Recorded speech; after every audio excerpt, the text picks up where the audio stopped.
ప్రార్థన చేసుకుందాం. మమ్మల్ని ఎంతగానో ప్రేమిస్తున్నాం మిక్కిలి ప్రియ పరలోకపు తండ్రి, మరి ఒక ప్రేమ స్తోత్రమయ్యా. మీ ప్రియ పాదముల చెంత దేవా, మీ ప్రజలముగా, మీ ప్రియ కుమారులముగా మేము చేరి దేవా, మీ పునరుద్ధాన దినమును ఆధారము చేసుకుని దేవా, మా గత బ్రతుకులో నుండి మమ్మల్ని దేవా మీరు ఎలాగో విడిపిస్తూ వచ్చినారో, నా జీవితంలో మా జీవితంలో మీరు జరిగిస్తూ వచ్చిన ఆత్మ సంబంధమైన దేవా, ఈ లోకమునకు తండ్రి కనుమరుగైపోయిన ఈ లోకమునకు అర్థము గాని తండ్రి ప్రభు, ఈ ఆత్మ సంగతులు దేవా అద్భుత ఆశ్చర్యకరమైన రీతిలో మా యొక్క ప్రాణాత్మ దేహములను మీరు ఎలాగో విమోచిస్తూ వచ్చారో, తలపోసుకొనొచ్చు మీ నామమును గణపరచడానికి దేవా, మీ నామమును హెచ్చించడానికి దేవా, మీ నామమును పూజించడానికి మీరు చూపుతూ వచ్చిన మీ కృపకై స్తోత్రాలు. దేవా కరుణించుము. దేవా మీటింగ్ ఆది నుంచి అంతం వరకు మీరే అధ్యక్షత ఆధిపత్యం వహిస్తూ రావాల్సిందిగా ప్రార్థన చేస్తున్నాం. దేవా కరెంటును మీ స్వాధీనంలో ఉంచుకునండి. దేవా శత్రువు ఎక్కడ పని చేయకుండా మీరు సహాయం చేయండి. చీకటి శక్తులు, అంధకార శక్తులు వేసినామను బంధిస్తున్నాం. దేవా మీరే తోడుకుంటూ రావాల్సిందిగా ప్రార్థన చేస్తున్నాం. పిల్లలు అటు ఇటు తిరగకుండా, పెద్దలు నిర్లక్ష్యంగా ఉండకుండా మీరే సహాయం చేస్తూ రావాల్సిందిగా ప్రార్థన చేస్తున్నామయ్యా. పాటలు పాడేవారిని బలపరచుము, వాయిద్యాలు వాయించుని బలపరచుము. దేవా సమస్తము మీ యొక్క నామ మహిమార్థమై పనిచేయలాగున మీరు సహాయం చేయండి. నిలబడుతున్న మీ దాసుని బలపరచండి, పరమ నుంచి కొంత అనుగ్రహించండి. మీ ప్రజల యొక్క ఆత్మ సంబంధమైన ఆకలి దప్పిక తీర్చబడలాగున మీరు అనుమతించండి. దేవా అటు తిరిగి ఆరాధన వర్తమానము ద్వారా మీరు మాతో మాట్లాడండి. మేము ధ్యానిస్తూ ఉన్న వాగ్దానము, నేను నిన్ను ఆశీర్వదించేదను దేవా, ఆదికాండం 22:17 ద్వారా మీరు మాతో మాట్లాడండి. బలవర్తమానము ద్వారా దేవా మేము వేటిని విసర్జించాలనో, వేటిని గైకోనాలనో, వేటిని నేర్చుకోవాలనో మీరే బయలుపరచండి తండ్రి.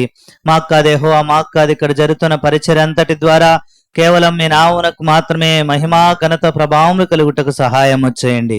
అటు ప్రత్యేకించి మా తండ్రి దేవా ఎండవేయడం నుంచి తప్పించండి. దేవా అటు ప్రత్యేకించి విజ్ఞాపన చేస్తున్నాం తండ్రి, కరెంటును మీ స్వాధీనంలో ఉంచుకోనండి. ఇంతవరకు మీరు చూపిన కృపకై స్తోత్రములు. దేవా ముందున్న మీటింగ్ అంతట్లో దేవ మీరే సహాయం చేయమని వందనములు చెల్లిస్తూ సహాయముకై వేడుతూ యేసుక్రీస్తు నామమున స్తుతించి ప్రార్థించడి బ్రతిమాలి వేడుచున్నాం తండ్రి, ఆమేన్.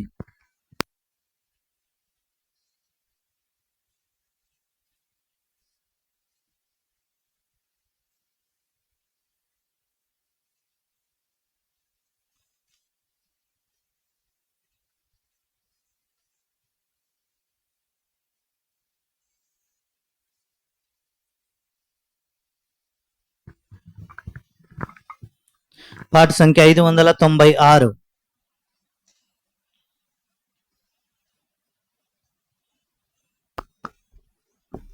అమూల్య రక్తము ద్వారా రక్షణ పొందిన జనులారా, సర్వశక్తుని ప్రజలారా, పరిశుద్ధులారా పాడెదము ఘనత మహిమా స్తుతులను. పరిశుద్ధులారా పాడెదము, పరిశుద్ధులారా పాడెదము. మన యౌవన జీవితము శరీరాశకు లోపరచి, మన యౌవన జీవితము శరీరాశకు లోపరచి, చెడు మాటలను పలుకుచు శాంతి లేకయుంటిమిగా, చెడు మాటలను పలుకుచు శాంతి లేకయుంటిమిగా,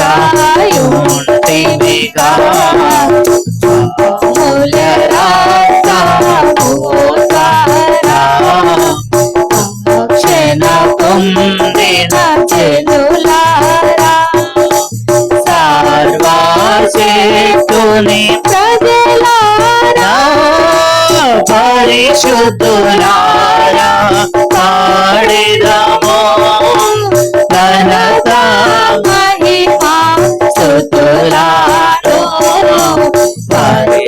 పరిశుద్ధులారా పాడెదము, పరిశుద్ధులారా పాడెదము. చెడు మార్గమున పోతివి, దారి అంతము మరణము.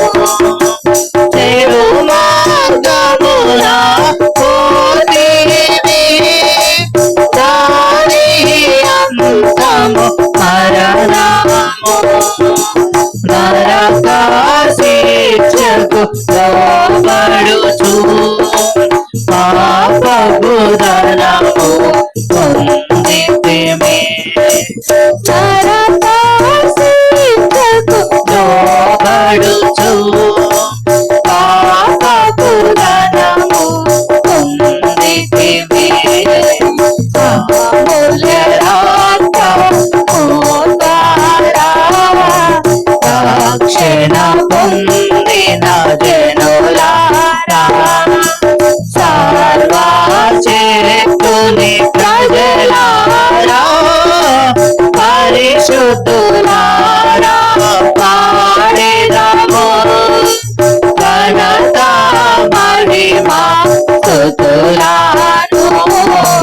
పరిశుద్ధులారా పాడెదము, పరిశుద్ధులారా పాడెదము. నిత్య సత్య దేవుని నామమున మొరలిడకు, నిత్య సత్య దేవుని నామమున మొరలిడక. సొంత నీతి తోడానే దేవుని రాజ్యము కోరితిమి. సొంత నీతి తోడానే దేవుని రాజ్యము కోరితిమి. అమూల్య రక్తము ద్వారా రక్షణ పొందిన జనులారా, సర్వశక్తుని ప్రజలారా, పరిశుద్ధులారా పాడెదము, ఘనత మహిమ స్తుతులను. పరిశుద్ధులారా పాడెదము, పరిశుద్ధులారా పాడెదము. కనికరము గల దేవుడు మానవ రూపము దాల్చెను. కనికరము గల దేవుడు మానవ రూపము దాల్చెను. ప్రాణము సిలువను బలి చేసి మనలా విమోచించెను. ప్రాణము సిలువను బలి చేసి మనలా విమోచించెను. పరిశుద్ధులారా అమూల్య రక్తము ద్వారా రక్షణ పొందిన జనులారా, సర్వశక్తుని ప్రజలారా, పరిశుద్ధులారా పాడెదము, ఘనత మహిమ స్తుతులను. పరిశుద్ధులారా పాడెదము, పరిశుద్ధులారా పాడెదము. తన రక్తధారలలో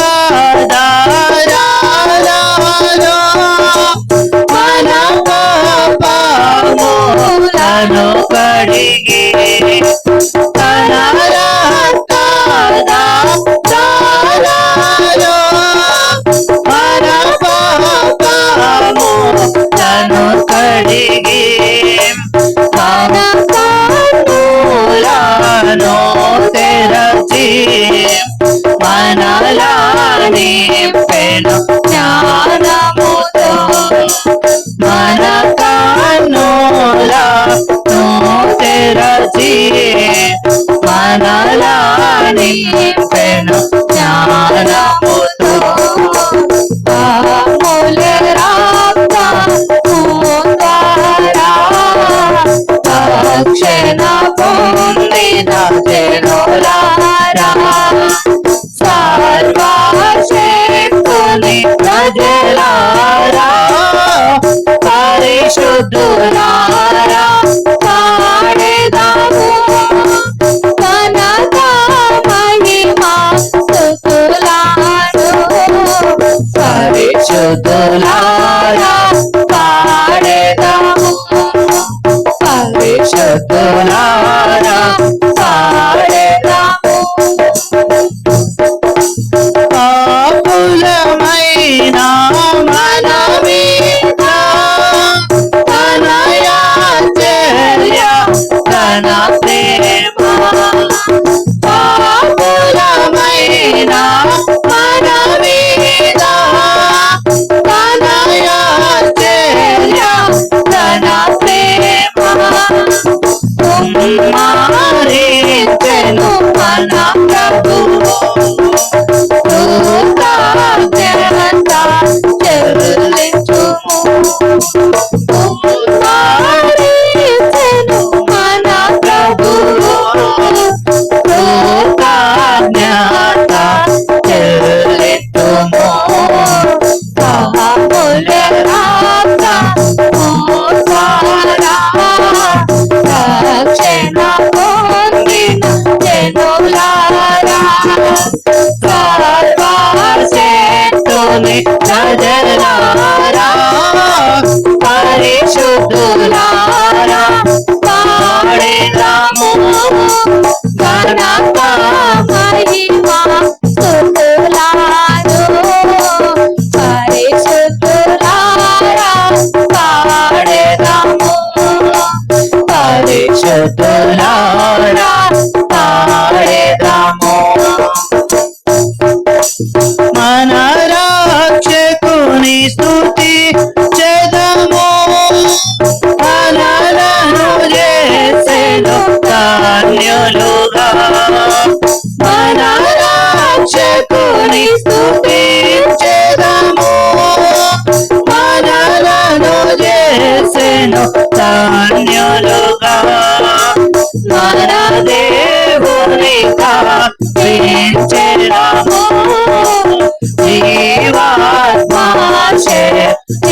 జీవాత్మాశక్తిరములను మన దేవునిగా పెంచెదము జీవాత్మాశక్తిరములను అమూల్య రక్తము ద్వారా రక్షణ పొందిన జనులారా సర్వశక్తుని ప్రజలారా పరిశుద్ధులారా పాడెదము ఘనత మహిమ స్తుతులను పరిశుద్ధులారా పాడెదము పరిశుద్ధులారా పాడెదము.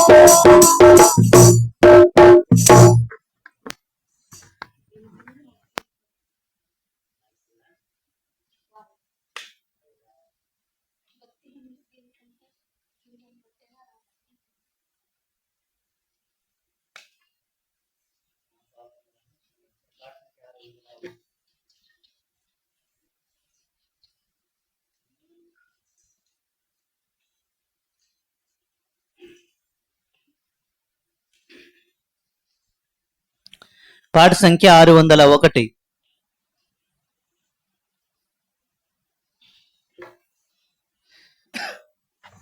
నా పాపములను క్షమించెన్ ప్రభు, నా నేత్రములను వెలిగించెన్. నా పాపములను క్షమించెన్ ప్రభు నా నేత్రములను వెలిగించెన్ ప్రభు యేసే నన్నెంతో ప్రేమించెన్ ప్రాణమును నా కొరకు సగెన్ ప్రభు నా పాపములను క్షమించెన్ ప్రభు నా నేత్రములను వెలిగించెన్ మలిన వస్త్రములతో నేను చెడిన హృదయముతో నేను మలిన వస్త్రములతో నేను చెడిన హృదయముతో నేను కలువరి శిలువను చేరను కలువరి శిలువను చేరను ప్రభు నా పాపములను క్షమించెన్ ప్రభు నా నేత్రములను వెలిగించెన్ ప్రభు నా పాపములను క్షమించెన్ ప్రభు నా నేత్రములను వెలిగించెన్ మరణము నుండి నా ప్రాణమును కన్నిటి నుండి నా కన్నులను మరణము నుండి నా ప్రాణమును కన్నిటి నుండి నా కన్నులను తప్పించెను నా తండ్రి తప్పించెను నా తండ్రి ప్రభు నా పాపములను క్షమించెన్ ప్రభు నా నేత్రములను వెలిగించెన్ ప్రభు నా పాపములను క్షమించెన్ ప్రభు నా నేత్రములను వెలిగించెన్ నా జీవిత కాలమంతయును నేనాయనకు మొరపెట్టెదను నా జీవిత కాలమంతయును నేనాయనకు మొరపెట్టెదను నా ప్రభు నా మొర వినును నా ప్రభు నా మొర వినును ప్రభు నా పాపములను క్షమించెన్ ప్రభు నా నేత్రములను వెలిగించెన్ ప్రభు నా పాపములను క్షమించెన్ ప్రభు నా నేత్రములను వెలిగించెన్ యెహోవా బహు దయాళుండు నీతి న్యాయము గల దేవుండు యెహోవా బహు దయాళుండు నీతి న్యాయము గల దేవుండు సాధువులను కాపాడు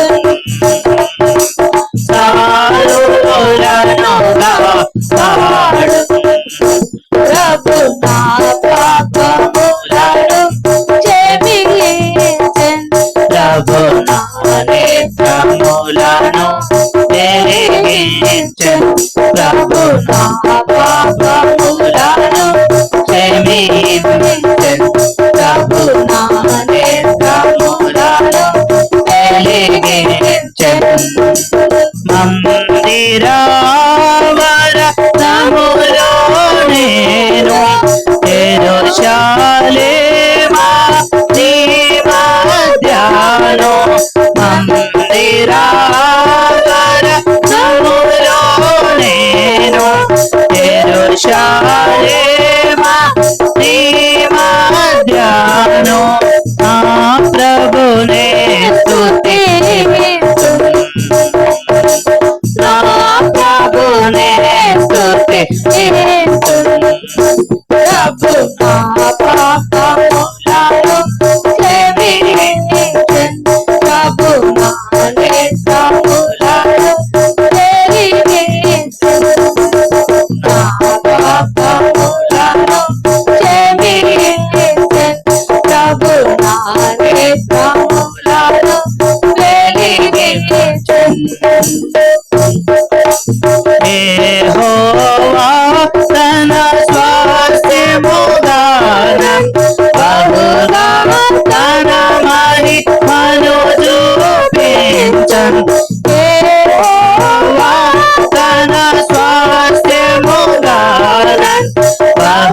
నా సంకట దుఃఖములెల్లా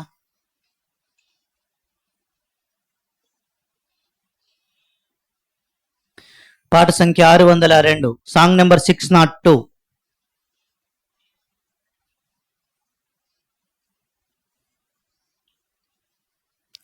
నా సంకట దుఃఖములెల్లా తీరిపోయేగా నసింపజేయో దూత నన్ను దాటిపోయేను నసింపజేయో దూత నన్ను దాటిపోయేను విలువైన గొర్రె పిల్ల రక్తము ద్వారా విలువైన గొర్రె పిల్ల రక్తము ద్వారా కలిగి ఉన్న రక్షణలో దాగి ఉంటేనే కలిగి ఉన్న రక్షణలో దాగి ఉంటేనే నా సంకట దుఃఖములెల్లా తీరిపోయేగా నసింపజేయు దూత నన్ను దాటిపోయేను నసింపజేయు దూత నన్ను దాటిపోయేను ఇంకా నేను పరకు దాసుడాను కాను ఇంకా నేను పరకు దాసుడాను కాను ఇంకా నేను సియోను కన్యుడాను కాను ఇంకా నేను సియోను కన్యుడాను కాను నా సంకట దుఃఖములెల్లా తీరిపోయేగా నసింపజేయు దూత నన్ను దాటిపోయేను నసింపజేయు దూత నన్ను దాటిపోయేను మార్చబడు నాదు మర మధురముగా మార్చబడు నాదు మర మధురముగా పారు జలము కొండ నుండి తాగుచుందును పారు జలము కొండ నుండి తాగుచుందును నా సంకట దుఃఖములెల్లా తీరిపోయేగా నసింపజేయు దూత నన్ను దాటిపోయేను నసింపజేయు దూత నన్ను దాటిపోయేను సౌందర్యమయ మధు పరమ కానను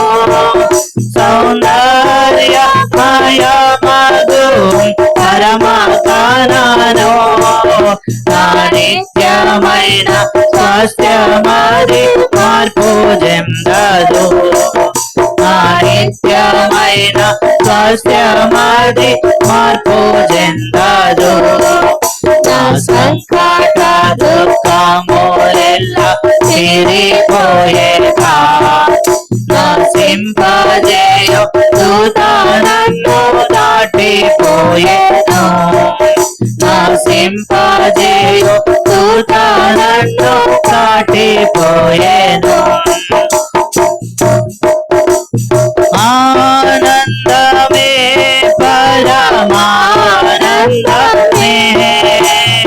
ఆనందమే పరమానందమే కానాను జీవితము నాకానందమే కానాను జీవితము నాకానందమే నా సంకట దుఃఖములెల్లా తీరిపోయేగా నసింపజేయు దూత నన్ను దాటిపోయేను నసింపజేయు దూత నన్ను దాటిపోయేను నా దేవుడే దారిలో నాదు ప్రభువు నా దేవుడే దారిలో నాదు ప్రభువు నా దేవుడి దేవుడిచ్చు కొత్త మన్నా నాకు చాలును. నా దేవుడిచ్చు కొత్త మన్నా నాకు చాలును. నా సంకట దుఃఖములెల్ల తీరిపోయేదా. నా సింపజేయు దూత నన్ను దాటిపోయేను. నా సింపజేయు దూత నన్ను దాటిపోయేను. నా యేసు ప్రభువే నా బలము గానము. నా యేసు ప్రభువే నా బలము గానము. నా యేసు ప్రభువే నా రక్షణ. హల్లెలూయా. నా యేసు ప్రభువే నా రక్షణ. హల్లెలూయా. నా సంకట దుఃఖములెల్ల తీరిపోయేగా. నా సింపజేయు దూత నన్ను దాటిపోయేను. నా సింపజేయు దూత నన్ను దాటిపోయేను.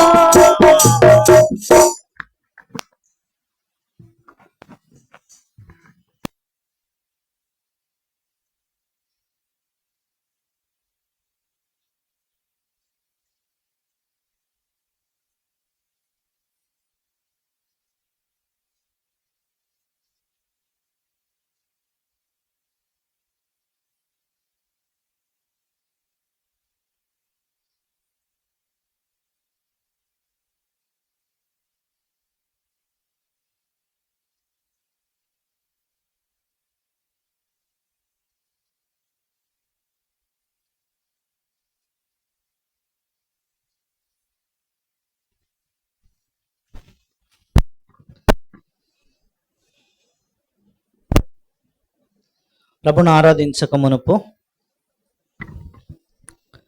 మనము ధ్యానిస్తూ ఉన్న భాగంను మనము ధ్యానించి ప్రభును ఆరాధించే ప్రయత్నం చేద్దాం. Shall we turn our Bibles అంటే book of Genesis chapter 22 verse 17. ప్రభును ఆరాధించక మునుపు మన భాగమును మనం చదువుకొని తర్వాత మనము ప్రభును ఆరాధించే ప్రయత్నం చేద్దాం. ఆది కాండము 22వ అధ్యాయము 17వ వచనం. ఆది కాండము 22వ అధ్యాయము 17వ వచనం. అందరం కలిసి చదువుకుందాం. నేను నిన్ను ఆశీర్వదించి ఆకాశ నక్షత్రముల వలెను సముద్ర తీరమందలి ఇసుక వలెను నీ సంతానమును నిశ్చయముగా విస్తరింపచేసెదను. నీ సంతతి వారు తమ శత్రువుల గవిని స్వాధీనపరచుకొందురు.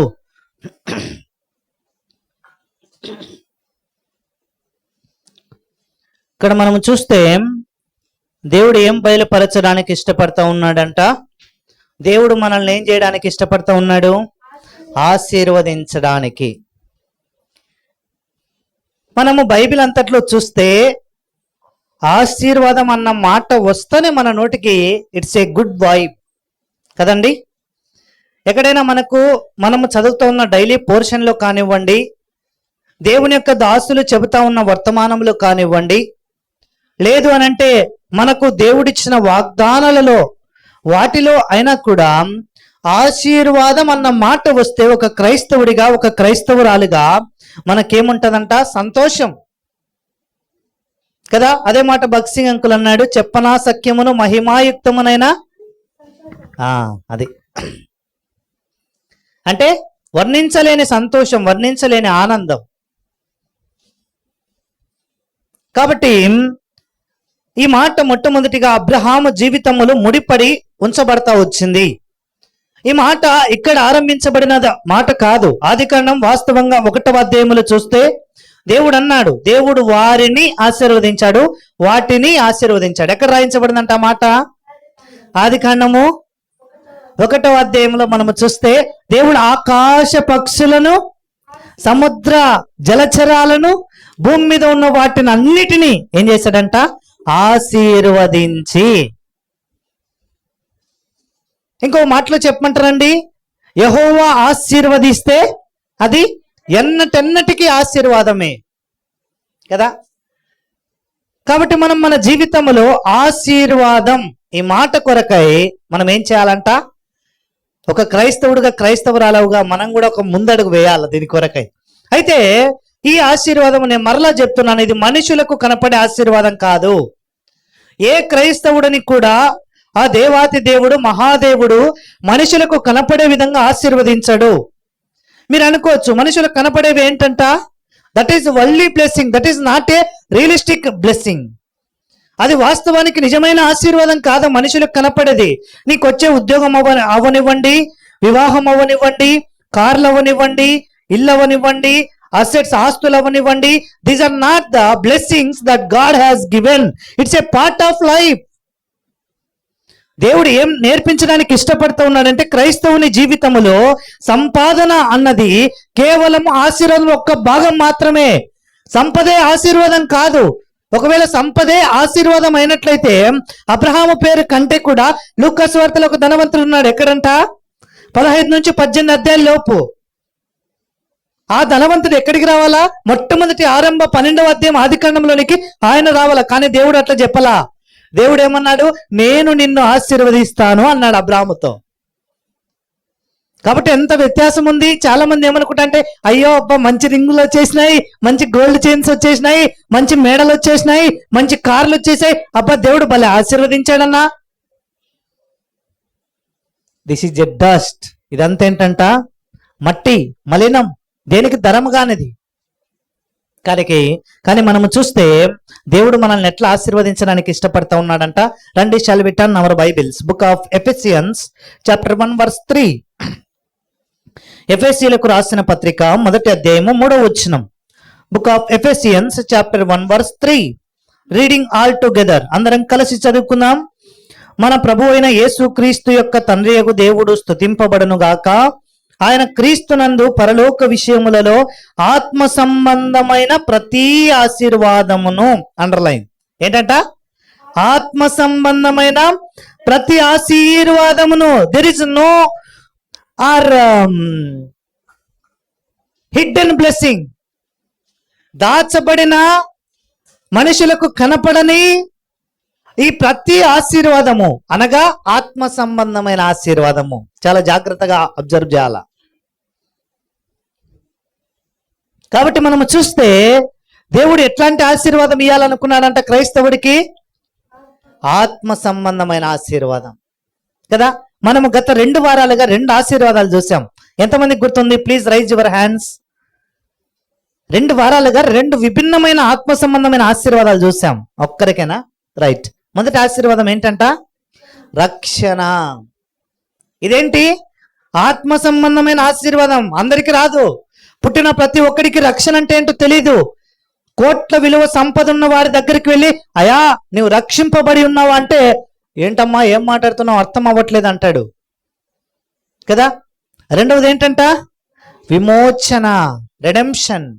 The first one is salvation. Number 2 the second blessing is redemption. రెండవది విమోచనము కదా. విమోచన అంటే ఏంటంటే సింపుల్ గా చెప్పాలంటే వెలపెట్టి కొనడం, స్వేచ్ఛని ఇవ్వడం, సింపుల్ భాష. అయితే ఈ దినము 3వదిగా మనము చూస్తే ఆత్మ సంబంధమైన 3వ ఆశీర్వాదం ఏంటంటే, ఈ దేవుడు మనకు సదాకాలము తోడై ఉన్నాడు. ఏంటట? ఈ దేవుడు మనకు సదాకాలము తోడై ఉన్నాడు. ఈ మాట మనకు అర్థం అవ్వడం కొరకై చాలాసార్లు చెప్పానండి. మళ్ళీ ఒక ఉదాహరణ చెప్తాను. నాలాంటి ఒక యవన దాసుడు ఏం చేస్తా వచ్చాడంటే, ఒక ఎడారిలో నడుస్తా ఉన్నాడంట. ఎక్కడ నడుస్తా ఉన్నాడమ్మాయి? ఎద్దా కాదు, ఎడారి. బాబల కళ. నీకు ఏమంటారు, ఆ పళ్ళు కొంచెం పాపం సడలే కొలది మాట సరిగా లేదు. అందుకే అంకుల్ వాళ్ళు అంటారు, అయ్యా ఎవరైనా పరిచర్యలో ఉంటే లేదా లెక్చరర్స్ ఉంటే మనం ఖచ్చితంగా టీత్ అరేంజ్మెంట్ చేసుకోవాలంట. ఎందుకు? స్టైల్ కోసం కాదు, మన పద భాష సరిగా ఉండడం కోసమే. అర్థం అవ్వాలి కదా చెప్పినప్పుడు. అర్థం అవ్వలేదు అనుకోండి, పక్కన వాళ్ళు ఒరే ఒక మాట అంటే అది వేరేలాగా అర్థమవుతుంది. కాబట్టి మనం చూస్తే ఈ దేవుడు మనకేమైనాడంట, సదాకాలం తోడై ఉండే దేవుడు. సదాకాలం దేవుడు కాదు, సదాకాలం తోడై ఉండే దేవుడు. రండి, ఈ మాట మనకు అర్థం అవడం కొరకై ఒక యవనస్తుడు ఏం చేస్తా వచ్చాడంటే, ఎడారిలో నడుస్తూ ఉన్నాడంట. ఎక్కడ నడుస్తున్నాడు? ఎడారిలో.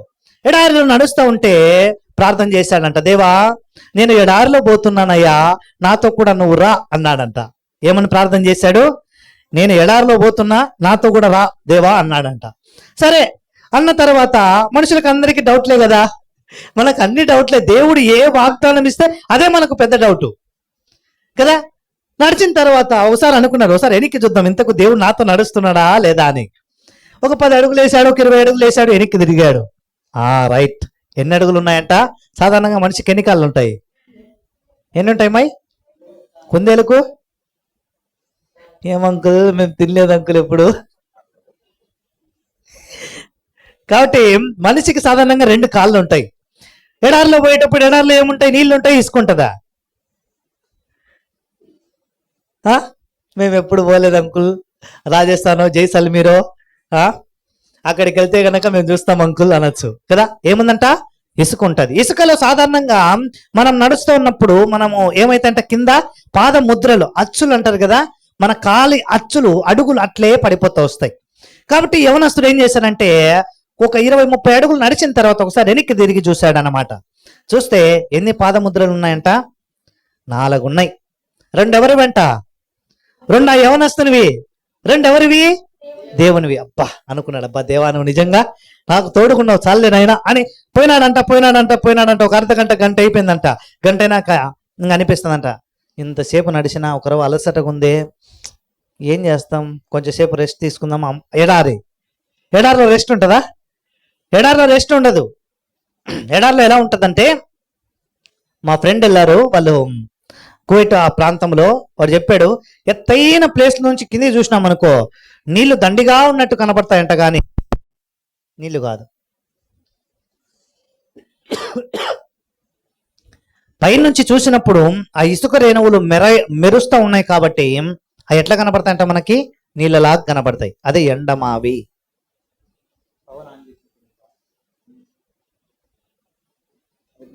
లైట్ చూడు, ఇన్వర్టర్లో అదే ఉందే, ఒకటే ఉంది కదా.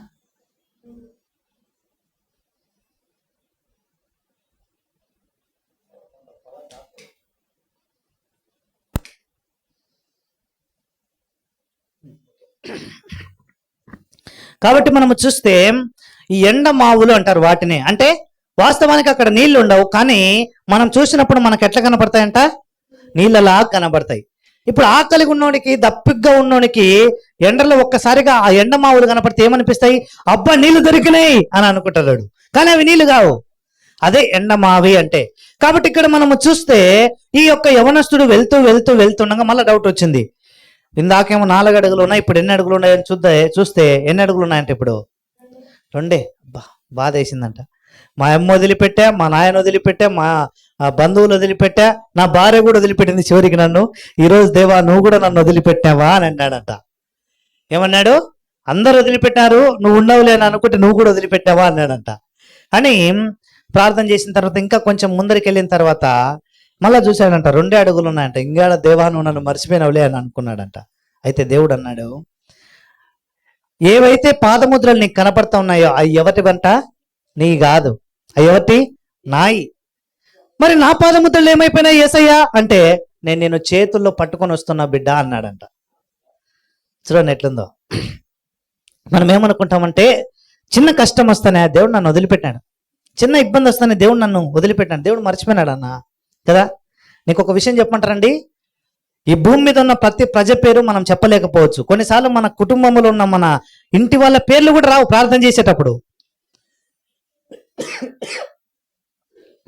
కానీ దేవునికి మాత్రం అందరి పేర్లు తెలుసు, పేరు పెట్టి పిలిచే దేవుడు. యాకోబును పేరు పెట్టి పిలిచాడు, అబ్రాహామును పేరు పెట్టి పిలిచాడు, మోషేని పేరు పెట్టి పిలిచాడు, సమూయేలును దేవుడు పేరు పెట్టి పిలిచాడు. పిలిచాడా లేదా? ఆదికాండం 12వ అధ్యాయము ఎవరిని పేరు పెట్టి పిలిచాడంట? అబ్రహామా అన్నాడు. 22వ అధ్యాయం 1వ వచనం, అప్పుడు దేవుడైన యెహోవా ఈ సంగతులన్నీ జరిగిన తర్వాత అబ్రహామును పేరు పెట్టి పిలిచెను. యెషయా గ్రంథంలో రాయించబడింది, యాకోబు అన్నాడు.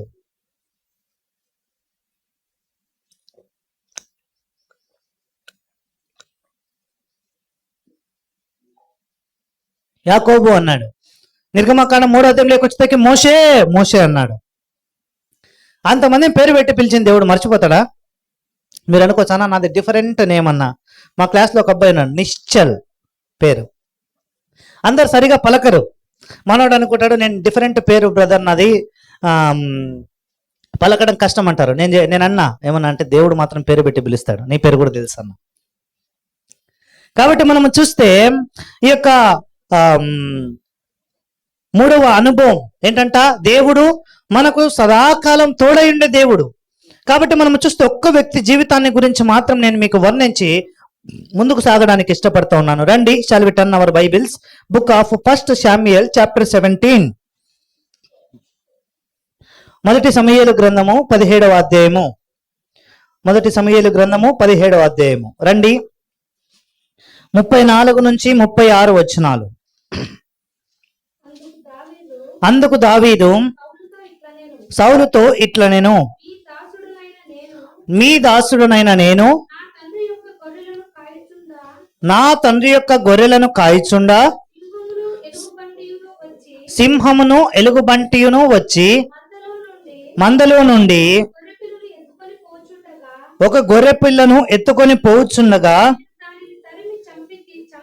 చంపి దాని నోట నుండి ఆ గొర్రెను విడిపించి తిని, అది నా మీదికి రాగా దాని గడ్డము పట్టుకొని దానిని కొట్టి చంపి తిని. ఇక్కడ చూస్తే దావీదు ఆ సమయములో అనగా మొదటి సమూయేలు గ్రంథం 16, 17 అధ్యాయుల్లో ఎలా ఉన్నాడంట? ఆ బాలుడు. ఈ మాట మన వాళ్ళు కాదు చెప్పింది. ఎవరు చెప్పాడంట? గొల్యాతు అన్నాడు. గొల్యాతు చూసినప్పుడు ఎట్లా కనపడినంట? గొల్యాతును దావీదు పిలిచాడు. గొల్యాతు అన్నాడు, పాపం గొల్యాతు ఏమనుకున్నాడంటే, సాధారణంగా నాతో యుద్ధానికి రావాలంటే, నా మీద పోరాటం చేయాలంటే కనీసం నా బలం అంత బలంలో సగమన్నా ఉండాలి కదా అనుకున్నాడు. కానీ దావీదు ఎట్లున్నాడంట? బాలుడు, చిన్నపిల్లడు, ఎక్కడో ఉన్నాడు. పాపం ఏ మోకాల కిందికి వచ్చింటాడు ఉంటే ఇట్లా చూసినాడంట కదా. ఇటువంటి బాలుడైన బాలుడైన దావీదు తన జీవితంలో దేనిని జయిస్తూ వచ్చినాడంట? సింహమును, మొట్టమొదటిగా కదా. దావీదు మనము చూస్తే దావీదు జీవితం ఎట్లాంటిదంటే, దావీదు తన జీవితంలో తాను జన్మించిన తర్వాత నుండి ప్రభువును అనుసరించిన వ్యక్తి. ఇది జ్ఞాపకం పెట్టుకోవాలా. చాలా మంది ఏమనుకుంటా, అయ్యో దావీదులాగా మాకు కూడా ఒక మంచి సింహాసనం ఇస్తే, దావీదులాగా మాకు కూడా పనివారిని ఇస్తే, దావీదులాగా మాకు కూడా ఒక రాజ్యం ఇస్తే, దావీదులాగా మాకు కూడా ఒక మంచి ఐశ్వర్యం ఇస్తే మేము కూడా మా దేవుణ్ణి మేము ఆరాధిస్తాం అని అంటారు. కానీ దావీదుకు ఏమీ లేనప్పటి నుంచే ఎలా ఉన్నాడంట? దేవుని బిడ్డగా ఉన్నాడు. మనకు అన్ని ఉంటాయి కానీ దేవుని బిడ్డగా ఉండడం కష్టం కదా. అన్ని ఉన్నా కూడా దేవుని బిడ్డగా ఉండటం కష్టం. తినడానికి రైస్ ఉంటాయి, కర్రీస్ చేసుకోవడానికి దేవుడు ఎంతో కొంత ఇచ్చింటాడు కదా. అయినా కూడా ఏంలే. దావీదు తన జీవితంలో చూస్తే ఎక్కడున్నాడంట? గొర్రెలను కాచేవాడిగా ఉన్నాడు. గొర్రెల కాపరి దావీదు. కాబట్టి ఒకనొక సందర్భం వచ్చింది, ఆ యొక్క బాలుడిగా ఉన్న దావీదు ఏం చేస్తా వచ్చాడంట? గొర్రెలను కాస్తా ఉన్నప్పుడు ఒకసారి ఏమొచ్చిందంట? ఒక సింహం వచ్చిందంట. ఏమొచ్చింది? సింహం వచ్చింది. ఎంతమంది చూసినారు సింహాన్ని? మీరు ఎవరు చూడలేదా? మేము చూసాం. రైట్. సింహం ఎట్లుంటది? ఎట్లుంటది? ఏమిరా నాకు భూ పెడతారా అంటదా? ఓయ్ అంటది కదా. నేను అరిస్తేనే ఇంత వాయిస్ వచ్చిందంటే ఇంకా అరిస్తే ఉంటామా? ఉండం కదా. సింహం ఎట్లా ఉంటదంటే దాని జూలే ఏం చేస్తాయి? మనల్ని భయపెట్టి ఇచ్చేస్తాయి కదా. అట్లా ఉంటుందన్నమాట. కాబట్టి మనము చూస్తే అట్లాంటి సింహాన్ని బాలుడైన దావీదు ఏం చేస్తా వచ్చాడంట? ఏం చేశాడంట? గడ్డం పట్టుకొని చీల్చేశాడు. ఎట్లొచ్చిందయ్యా అంత బలము? ఎట్లొచ్చింది? దేవుడు తనకు తోడై ఉన్నాడు. నేను మరలా చెప్తాను ఎందుకు ఆరాధించాలనేది చివర్లో. రెండో సందర్భం అదే సందర్భం ఎక్కడంట? ఏమొచ్చిందంటే రెండోదిగా ఎలుగుబంటి వస్తే కొట్టి చంపేశాడు. ఎలుగుబంటిని చూస్తేనే మనం బెంబేలెత్తి పరిగెత్తాం కదా, అంత భయపడతాం. ఎలుగుబంటి దాకెందుకు? ఎవడైనా ఎలుగుబంటి లాగా ఏసుకేం వేసుకొని వస్తే ఉండవాడు ఒకసారి వస్తే అదేనేమో అనిపిస్తాయి మనకు కాబట్టి కదా. అట్లాంటి సందర్భాల్లో బాలుడైన దావీదు.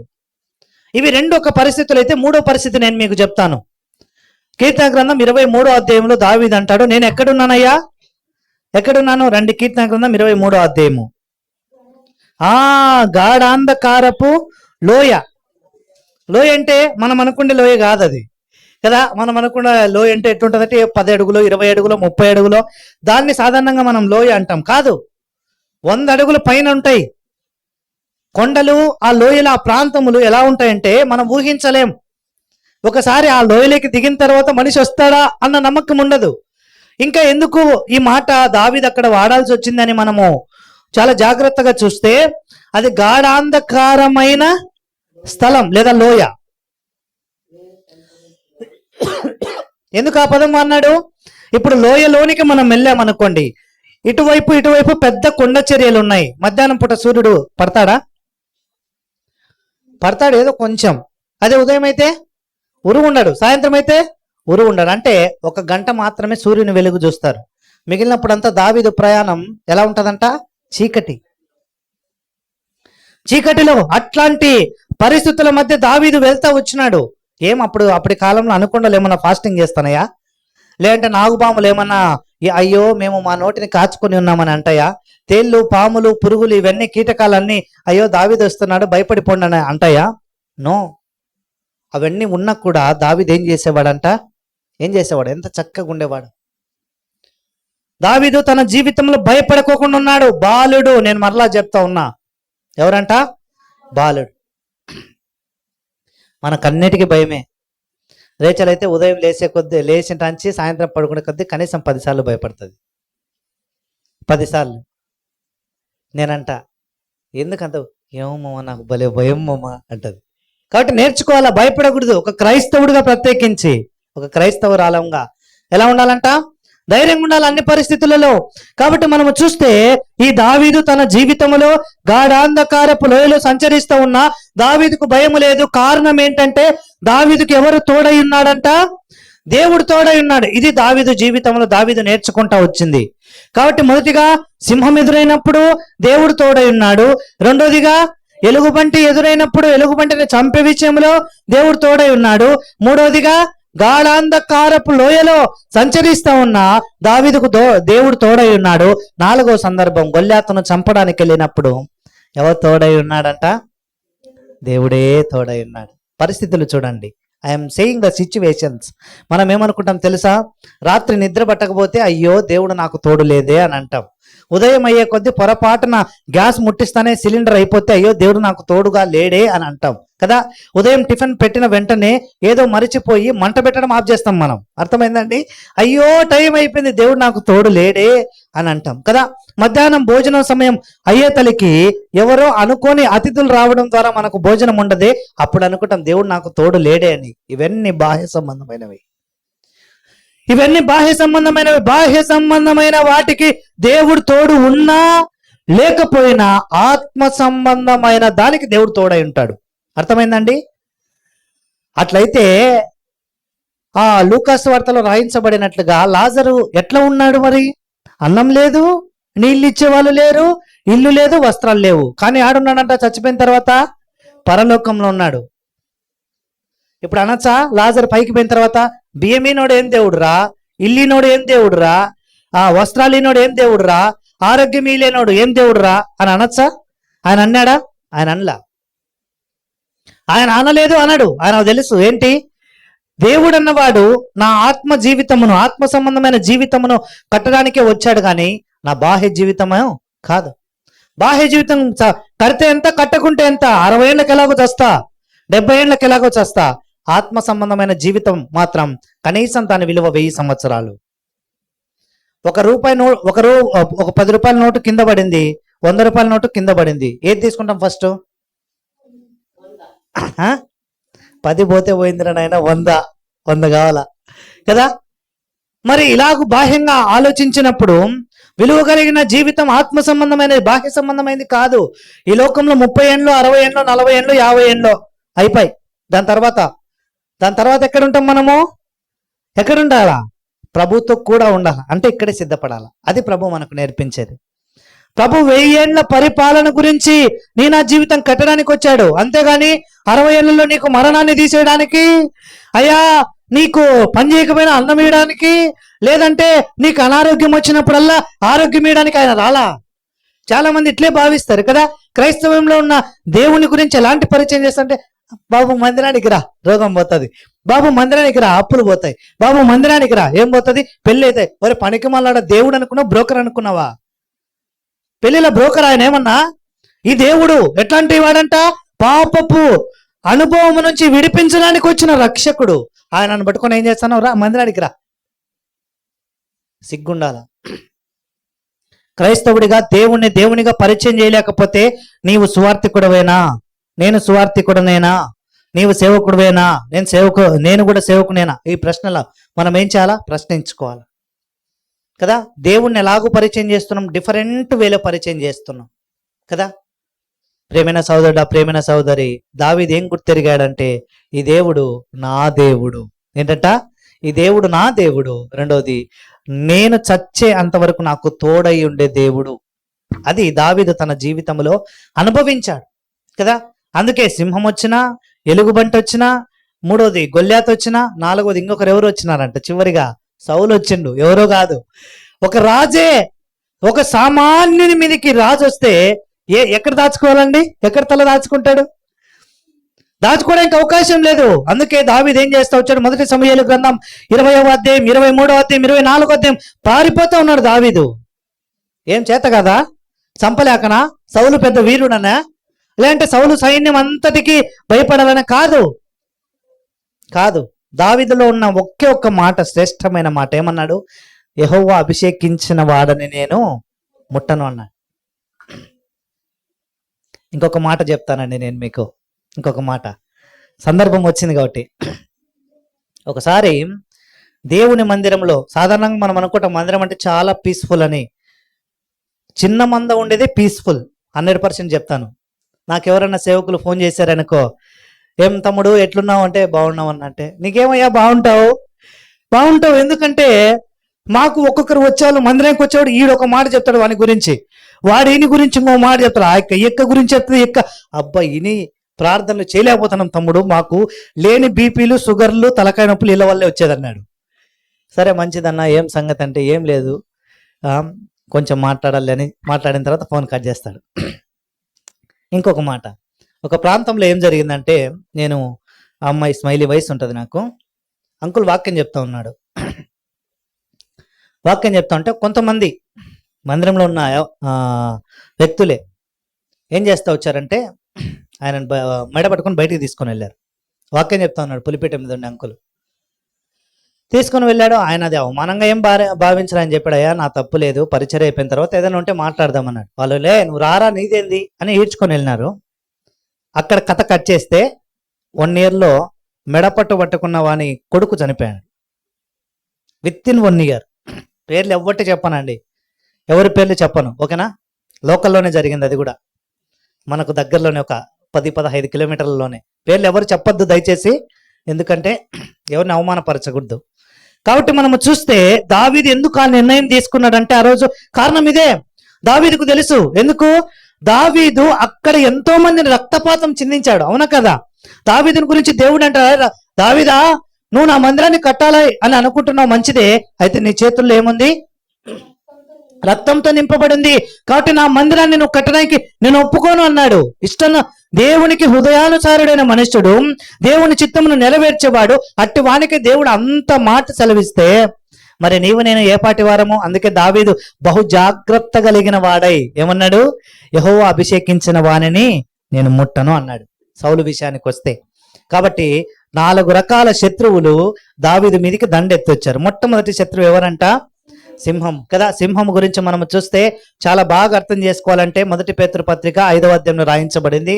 మన విరోధి అయిన అపవాది ఎట్లున్నాడంట? గర్జించు సింహం వలె ఉంటాడు. ఇంకా చూస్తే దానియేలు గ్రంథం 6వ అధ్యాయంలో చూస్తే సింహపు బోనులోనికి వచ్చిన వారిని సింహాలు ఏం చేశాయంట? వారి ఎముకలను పొడి చేశాయంట.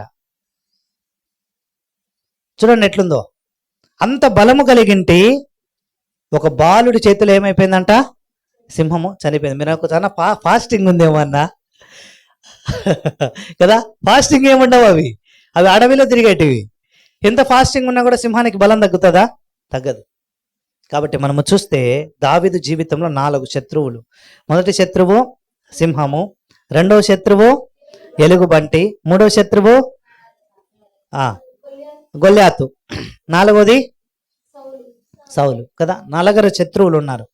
కాబట్టి ఈ 4 శత్రువులు 4 విభిన్నమైన పరిస్థితులలో దావీదు ఎదుర్కొన్నాడు. అయితే దావీదు ఏం చేస్తా వచ్చంట? జయం పొందాడు. కారణం దేవుడు తనకు తోడై ఉన్నాడు. ఇప్పుడు మన జీవితాన్ని అన్వయించుకుందాం. అన్న నేనేమన్నా ఆరాధించాలా ప్రభును? ఏమన్నా ఆరాధించాలా అంటే రండి, మొట్టమొదటి అనుభవం మనకు సింహము లాంటి వాడు ఎవడంట? సాతానే.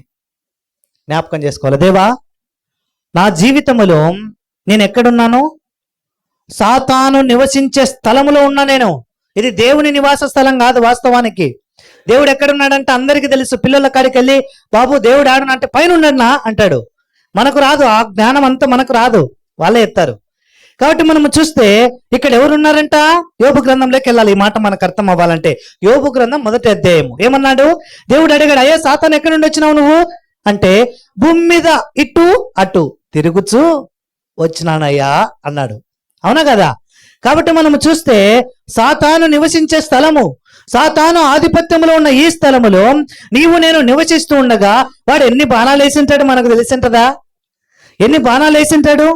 మనము ప్రభును విడిచిపెట్టాలని, ప్రభు దగ్గర నుంచి దూరం అయిపోవాలని వాడు వేసే బాణాల సంఖ్య మనం ఊహించలేం. అయితే దేవుడు ఏమంటున్నాడు? నేను నీకు తోడై ఉన్నాను. ఇది 3వ ఆత్మ సంబంధమైన ఆశీర్వాదం. కాబట్టి మొట్టమొదటిగా మన విరోధి ఎవరు? సాతాను. దేవా, నా జీవితంలో దావీదు జీవితంలో సింహము బాహ్య సంబంధమైనది. అయితే నా జీవితంలో సింహం ఎవరు? సాతానే. రండి, రెండవది అనగా ఆ జంతువులను రెండింటిని నేను ఒకటే అనుభవంలోనికి నడిపిస్తాను. రెండవది ఏంటి? గాఢాంధకారం అని మనం నేర్చుకున్నాం కదా. గాఢాంధకారం దేన్ని జ్ఞాపకం చేస్తా అంటే పాపాన్ని జ్ఞాపకం చేస్తుంది. ఇప్పుడు మనం చూడండి, ఈ ఒక రూమ్ ఉంది. రూమ్ అంతా ఒక్కసారి లైట్లు ఆఫ్ చేసి డోర్లు వేసేసినాం అనుకో, ఏమైనా కనపడుతుందా? కనపడదు. మనకేమిటో భయం పొరపాటున అదే సమయంలో ఏదైనా సరే పటమని ఒకసారి పడింది అనుకో, ఎట్లుంటది? భయపడిపోతాం ఇంకా కదా. పాపం చేస్తున్న వాడు ఏమైపోతాడంట? భయంగా ఉంటాడు, నెమ్మది ఉండదు కదా. ఎప్పుడు ఏం జరుగుతుందో, ఏ క్షణంలో ఏమవుతుందో అన్న భయముతో ఉంటాడు. కాబట్టి మనము చూస్తే రెండోది, దేవుడు మనల్ని పాపమును జయించేటట్లు ఆయన చేస్తూ వచ్చాడు. పాపమును జయించేంత వరకు ఆయన మనతో కూడా ఉన్నాడు కదా. మొదటిగా ఎవరిని జయించామంట మనము? సాతాను జయించడానికి దేవుడు మనకు తోడై ఉన్నాడు. రెండోది, పాపమును జయించడానికి దేవుడు మనకు తోడై ఉన్నాడు. మూడోది ఏంటంట? మూడోది ఎవరున్నాడు? 6 మూరల జానడు కలిగిన వాడు ఉన్నాడు, గొల్యాతు కదా, బలమైన వాడు. మూడోదిగా మనం చూస్తే లోకం. మనం అన్నిటిని జయిస్తాం, సాతాన్ని ఎట్నోటి జయించడానికి ప్రయత్నిస్తాం. అయితే మనం దేంట్లో చిక్కుపడతామంట? లోకంలో చిక్కుపడతాం కదా. పక్కన అంటారు, ఏమ్మా పెళ్లి చేచ్చనవే, పసుపు పూసినవా కాళ్ళకు, అయితే మేము రాం, నువ్వు పూయకపోతే మేము రాం. ఇదొక బాధ. మాయన్న రాలే అన్నా కదా, మాయన్న రాలే. సరే అమ్మా, పొరపాటున ఏదైనా జరగకూడదు జరిగిందనుకో, మేము ఎన్నో వచ్చాడంటే ఏమన్నా వచ్చాడులే, నీకే నమ్మకం లేదు. అట్లాంటి అన్న ఉంటే ఎంత, రాకపోతే ఎంత. కాబట్టి నేర్చుకోవాలి. ప్రభు కొరకు జీవించడం నేర్చుకోగలిగితేనే మనం ఏం చేస్తాం? అప్పుడు ప్రభు మనకు తోడై ఉంటాడు. మూడవది ఏంటంట? లోకం. లోకము. దేవా, నీవు నాకు తోడై ఉండి లోకమును జయించేదానికి నీవు సహాయం చేస్తూ వచ్చినావయ్యా. ఇదే ఏంటంట? 3వ అనుభవం. నాలుగోది ఏంటి? నాలుగోది చివరిది సౌలు కదా. ఓకే, ఈ 3 అనుభవాలు చాలు మనకి. మొదటిగా ఏంటంట? సాతాను. సింహానికి సాదృశ్యం ఏంటి? సాతాను. గాఢాంధకారానికి సాదృశ్యం ఏంటి? పాపము. మూడవది గొల్యాతుకు సాదృశ్యం ఏంటి? లోకము. 3 విషయాలు చెప్పాను. క్లుప్తంగా మనం ఏం చేయాలా? ప్రభుని ఆరాధించాలి. ఏమని? దేవా, నీవు నన్ను ప్రేమిస్తా ఉన్నావు, నన్ను ఆశీర్వదించడానికి ఇష్టపడతా ఉన్నావు. ఈ ఆశీర్వాదం భౌతికపరమైన ఆశీర్వాదం కాదు, ఈ ఆశీర్వాదము ఆత్మ సంబంధమైన ఆశీర్వాదం. ఎఫెసీయులకు రాసిన పత్రిక 1వ అధ్యాయం 3వ వచనంలో రాయించబడినట్లుగా ఆత్మ సంబంధమైన ప్రతి ఆశీర్వాదం, ఆ ఆశీర్వాదంలో దాచబడి ఉన్న ఒక ఆశీర్వాదం ఏంటంట? నీవు నాకు తోడై ఉండటం. దేవా, నా శత్రువైన సాతానును జయించడానికి నీవు నాకు తోడై ఉన్నావు. దేవా, పాపము, ఈ చీకటికి సాదృశ్యంగా ఉంచబడిన పాపమును జయించడానికి నీవు నాకు తోడై ఉన్నావు. మూడవదిగా 6 మూరల జానడు కలిగిన గొల్యాతుకు సాదృశ్యంగా ఇవ్వబడిన ఈ లోకమును జయించడానికి నీవు నాకు తోడై ఉన్నావు. దేవా, నీ తోడు ఉండటం వల్లనే, నీవు నాకు తోడుగా ఉండటం వల్లనే వీటిని జయించగలిగానయ్యా. నీ వంటి దేవుడు ఎవరున్నారు అని ఏం చేయాలా? మనము ప్రభుని ఆరాధించాలా. దేవుడి మాటలు దీవించును గాక.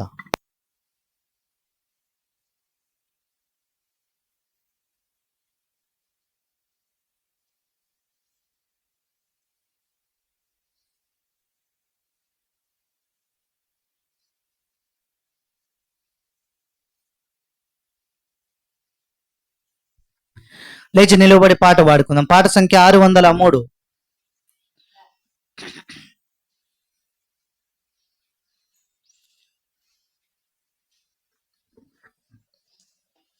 రాక్షణ ఉన్నత్యము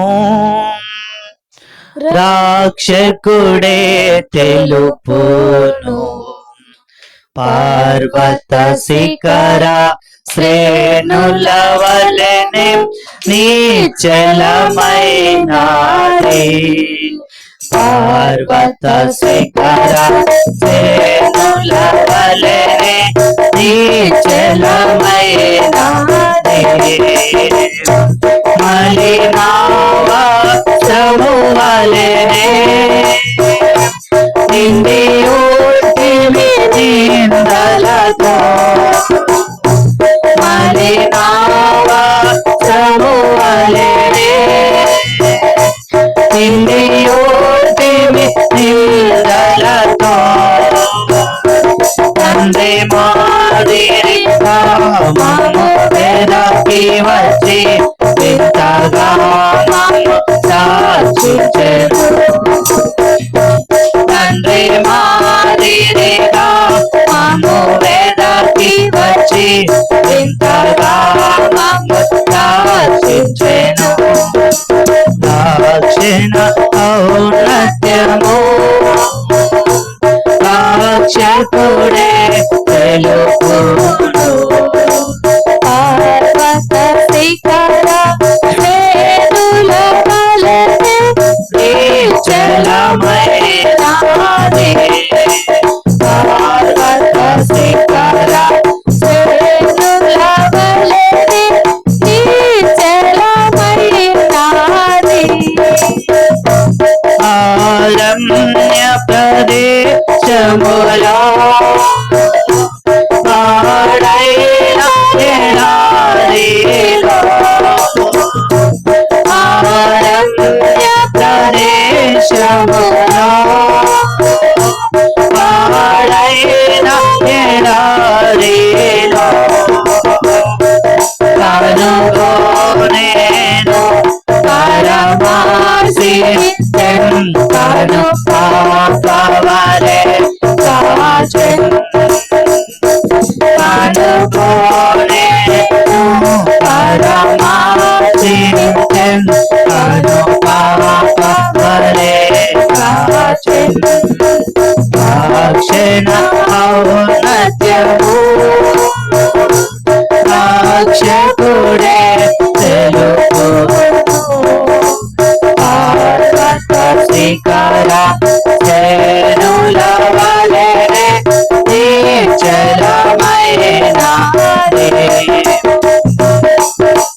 శిఖర శ్రేణుల వలెనే నీచలమైనాది. యాకోబు వలె నుంటిని ఇశ్రాయేలుగా మార్చెను. యాకోబు వలె నుంటిని ఇశ్రాయేలుగా మార్చెను. తన స్వాస్థ్యముగా తన భాగముగా తన జనముగా నైతిని తన స్వాస్థ్యముగా తన భాగముగా తన జనముగా నైతిని రక్షణ ఔన్నత్యము రాజకుడే తెలుపును పర్వత శిఖర శ్రేణుల వలెనే నిశ్చలమైనది పర్వత శిఖర శ్రేణుల వలెనే నిశ్చలమైనది. దయచేసి కూర్చోండి. ఈ సమయంలో మనం ప్రభుని ఆరాధించుదాం.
రండి మరి ఒక పర్యాయము ఆదికాండం 22వ అధ్యాయము 17వ వచనం.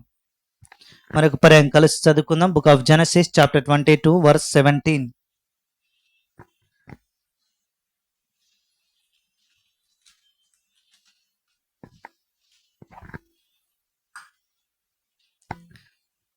నేను నిన్ను ఆశీర్వదించి ఆకాశ నక్షత్రముల వలెను సముద్ర తీరమందలి ఇసుక వలెను నీ సంతానమును నిశ్చయముగా విస్తరింపచేసెదను. నీ సంతతి వారు తమ శత్రువుల గవిని స్వాధీనపరచుకొందురు.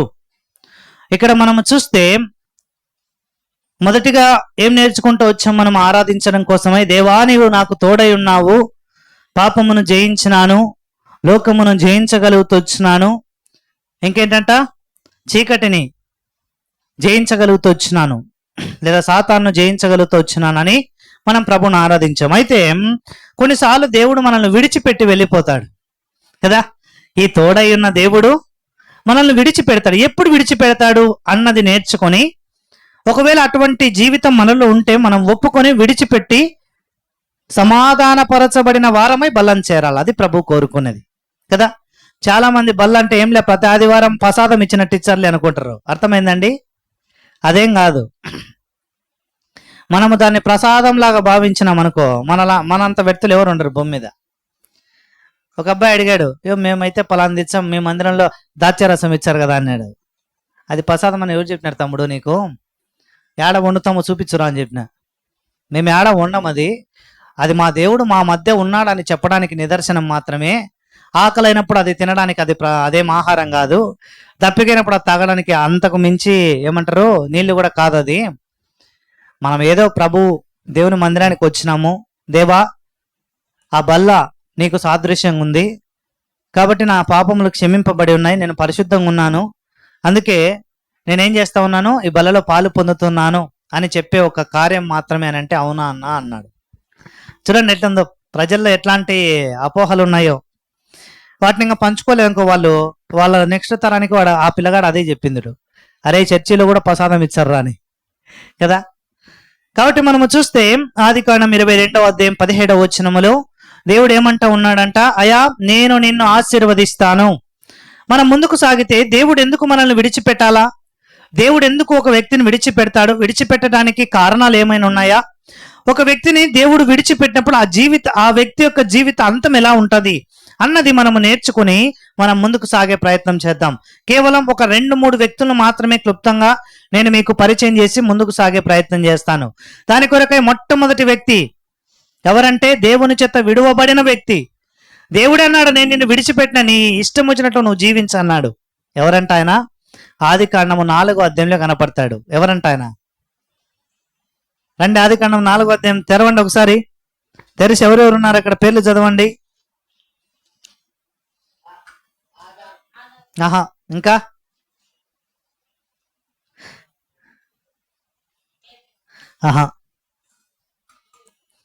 ఒక్క వ్యక్తిని ఆడ మిస్ అయిపోతారు.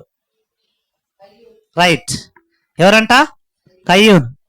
ఆదికాండం 4వ అధ్యాయంలో దేవుని చేత విడిచిపెట్టబడిన వ్యక్తి కయ్యూన్.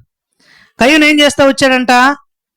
తన తమ్ముడైన హేబేలును చంపినాడు. ఎందుకు చంపాడు ఇక్కడ మనకు తెలియాల రహస్యం. ఈ దినాల్లో కూడా అన్నదమ్ముల మధ్య వ్యత్యాసాలు రావటానికి ప్రధానమైన కారణం ఇదే. ఏంటంటే హేబేలేమో దేవునికి మంచిది ఇచ్చినాడు, మంచి బలి ఇచ్చినాడు. కయ్యూను ఎట్లు ఇచ్చినాడంట? ఇయ్యాలన్న మనసు లేకుండా ఇచ్చినాడు అనమాట. అర్థమైందండి? ఇయ్యాలన్న మనసు లేకుండా ఇచ్చినప్పుడు మంచిది ఇచ్చామా? పక్కనోళ్ళు మన ఇంట్లో అన్నం తినడం ఇష్టం లేదు, మామూలు అన్నం ఏంటి పెడతాం? సత్యాన్నం పెడతాం, అంతే కదా. ఇది కూడా అంతే, మనకు అర్థం అవడం కోసమే. కాబట్టి మనము చూస్తే కయ్యూను దేవునికి ఇస్తా ఉన్నప్పుడు మంచిది ఇవ్వాల, ఏదో ఇయ్యాలన్నట్టు అలవాటుగా ఇచ్చినాడు, ఆనవాయితీ లెక్క. కాబట్టి మనము చూస్తే హేబెల్ అట్లా కాదు, హృదయపూర్వకముగా దేవా నువ్వు నా మందను ఆశీర్వదించాలయ్యా, నువ్వేం చేయాలా, నన్ను ఇంకా ఎక్కువ ఉన్నతమైన స్థానంలో నీకు తీసుకుని వెళ్ళాలా, నా దగ్గర ఉన్న శ్రేష్టమైనది నీకు అర్పిస్తున్నాను అన్నాడు. ఇప్పుడు చెప్పండి, దేవుడు ఎవరి బలిని అంగీకరించుంటాడు? హేబేలు బలే, కయ్యూను బలే? హేబేలు బలి దేవుడు అంగీకరించినాడు కాబట్టి హేబేలు సంతోషంగా ఉంది. హేబేలు యొక్క చేస్తూ ఉన్న పనిలో ఆశీర్వాదం కనపడతా ఉంది. ఇవన్నీ అన్నయ్యన కయ్యూను ఏం చేయలేదంట, ఓర్చుకోలేకపోయినాడు. ఓర్చుకోలేకపోయి ఏమనుకున్నాడు తెలుసా, మేమిద్దరమే బలి తెచ్చింది, మా ఇద్దరిలోనే ఎవరినో ఒకరిని ఆశీర్వదించాలా, వాడు చేస్తే చచ్చినట్టు దేవుడు నన్ను ఆశీర్వదిస్తాడని కయ్యూను అనుకున్నాడు. అది అక్కడ జరిగింది. చాలా జాగ్రత్తగా గమనించాలా. ఎందుకయ్యా ఇద్దరు అన్నదమ్ములు కొట్టుకుంటారంటే, అన్నదమ్ముడు వాళ్ళిద్దరు ఎవరు చచ్చినా మిగిలినోనికి ఆస్తి. అర్థమైందండి? ఇదే ఫైనల్ డెసిజన్. కాబట్టి నువ్వు ఎవరైనా నువ్వు అన్నదా ఏమంటారు, తల్లిదండ్రుల పైన అత్త మామగారు పైన ఎవరిపైనా వాళ్ళలో ఒకటి ఫిక్స్ అనమాట. వాడన్నా చావాలా, నేనైనా చావాలా, ఈ ఆస్తి నాకే కావాలా. అదే ఆరంభం ఇక్కడ మొదలైంది. కయ్యూను అనుకున్నాడు, హేబేలు చచ్చిపోయినాడు అనుకో, హేబేలు లేడు కాబట్టి ఇంకా దేవుడు నన్నే ఆశీర్వదిస్తాడు అని అనుకున్నాడు. సరే, కొద్ది రోజులైన తర్వాత కయ్యూను అనుకున్న ప్రణాళిక ఏదైతే ఉందో ఆ ప్రణాళికని హీ ఎగ్జిక్యూటెడ్. మనము చూస్తే ఎక్కడికైనా సరే ఒక క్రైమ్, ఎక్కడైనా ఒక నేరం జరిగిందంటే నేరం అన్నది ఒక రోజుతో జరగదు. It is not an accident, it's a incident, it's a planned murder. ఇంకొక మాటలో చెప్పాలంటే ఒక వ్యక్తిని చంపాలనుకున్నప్పుడు ఒక రోజుతో అది జరగదు, ఒక నెలతో అది జరగదు. కొంతమంది ఒక వ్యక్తిని చంపడానికి కనీసం 2-3 సంవత్సరాల టైం తీసుకుంటారు. వాళ్ళ దగ్గర ఎట్లాంటి ప్లాన్ ఉంటుందో తెలుసా? నువ్వు ఉదయం లేచిన రాంచి రాత్రి పడుకునేదాకా ఎక్కడెక్కడ తిరుగుతావో, యాడికి పోతావో, నీ ఫోన్ నెంబర్లు, నీ డేటా మొత్తం వాళ్ళకాడ ఉంటుంది. అర్థమైందండి? మేము చదువుతున్న ప్రొఫెషన్లో మాకు చెప్తూ ఉంటారనమాట మా లెక్చరర్స్, అయ్యా ఏంటి అసలు ఎలా జరుగుతుందంటే ఫస్ట్ ఒక ప్లాన్ ఉంటుందంట.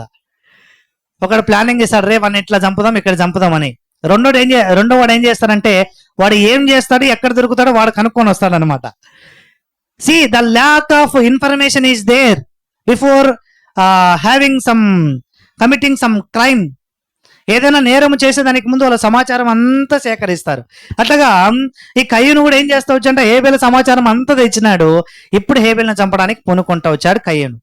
అయితే ఎటకేలకు ఏదేమైనా కూడా హేబేల్ అయితే చనిపోతా వచ్చాడు, కానీ కయ్యూనుకు మాత్రం ఆశీర్వాదం రాలా. ఆశీర్వాదం రాకపోగా పైపెచ్చు ఏమొచ్చిందంట, శాపం వచ్చింది. ఏందంట ఆ శాపము? కయ్యూనుకు దేవుడు 2 శాపాలు ఇచ్చాడు. చదువుదాం ఆ మాట. రండి, shall we turn our Bibles? Book of Genesis chapter 4 verse 14. ఆదికాండం 4వ అధ్యాయము 14వ వచనం, 13-14. అందుకు కయ్యూను, నా దోష శిక్ష నేను భరింపలేనంత గొప్పది. నేడు ఈ ప్రదేశము నుండి నన్ను వెలగొట్టితివి, నీ సన్నిధికి రాకుండా వెలివేయబడి దిగులు పడుచు భూమి మీద దేశదిమ్మరినై ఉందును. కదా, ఇక్కడ 2 అన్నాడు. ఒకటి ఏంటంట, దేవుని సన్నిధిలో నుంచి వెళ్ళగొట్టినాడు, దేవుని సన్నిధిలో నుండి వెళ్ళగొట్టడం. రెండోది ఏంటంట, దేశదిమ్మరి అంటే పిచ్చోడు తిరుగుతుంటాడు కదా.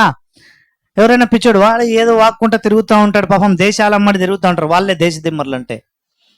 కయ్యూను జీవితం అట్లా మార్చబడతా వచ్చింది. కయ్యూను ఒక చోట నిశ్చలంగా లేడు.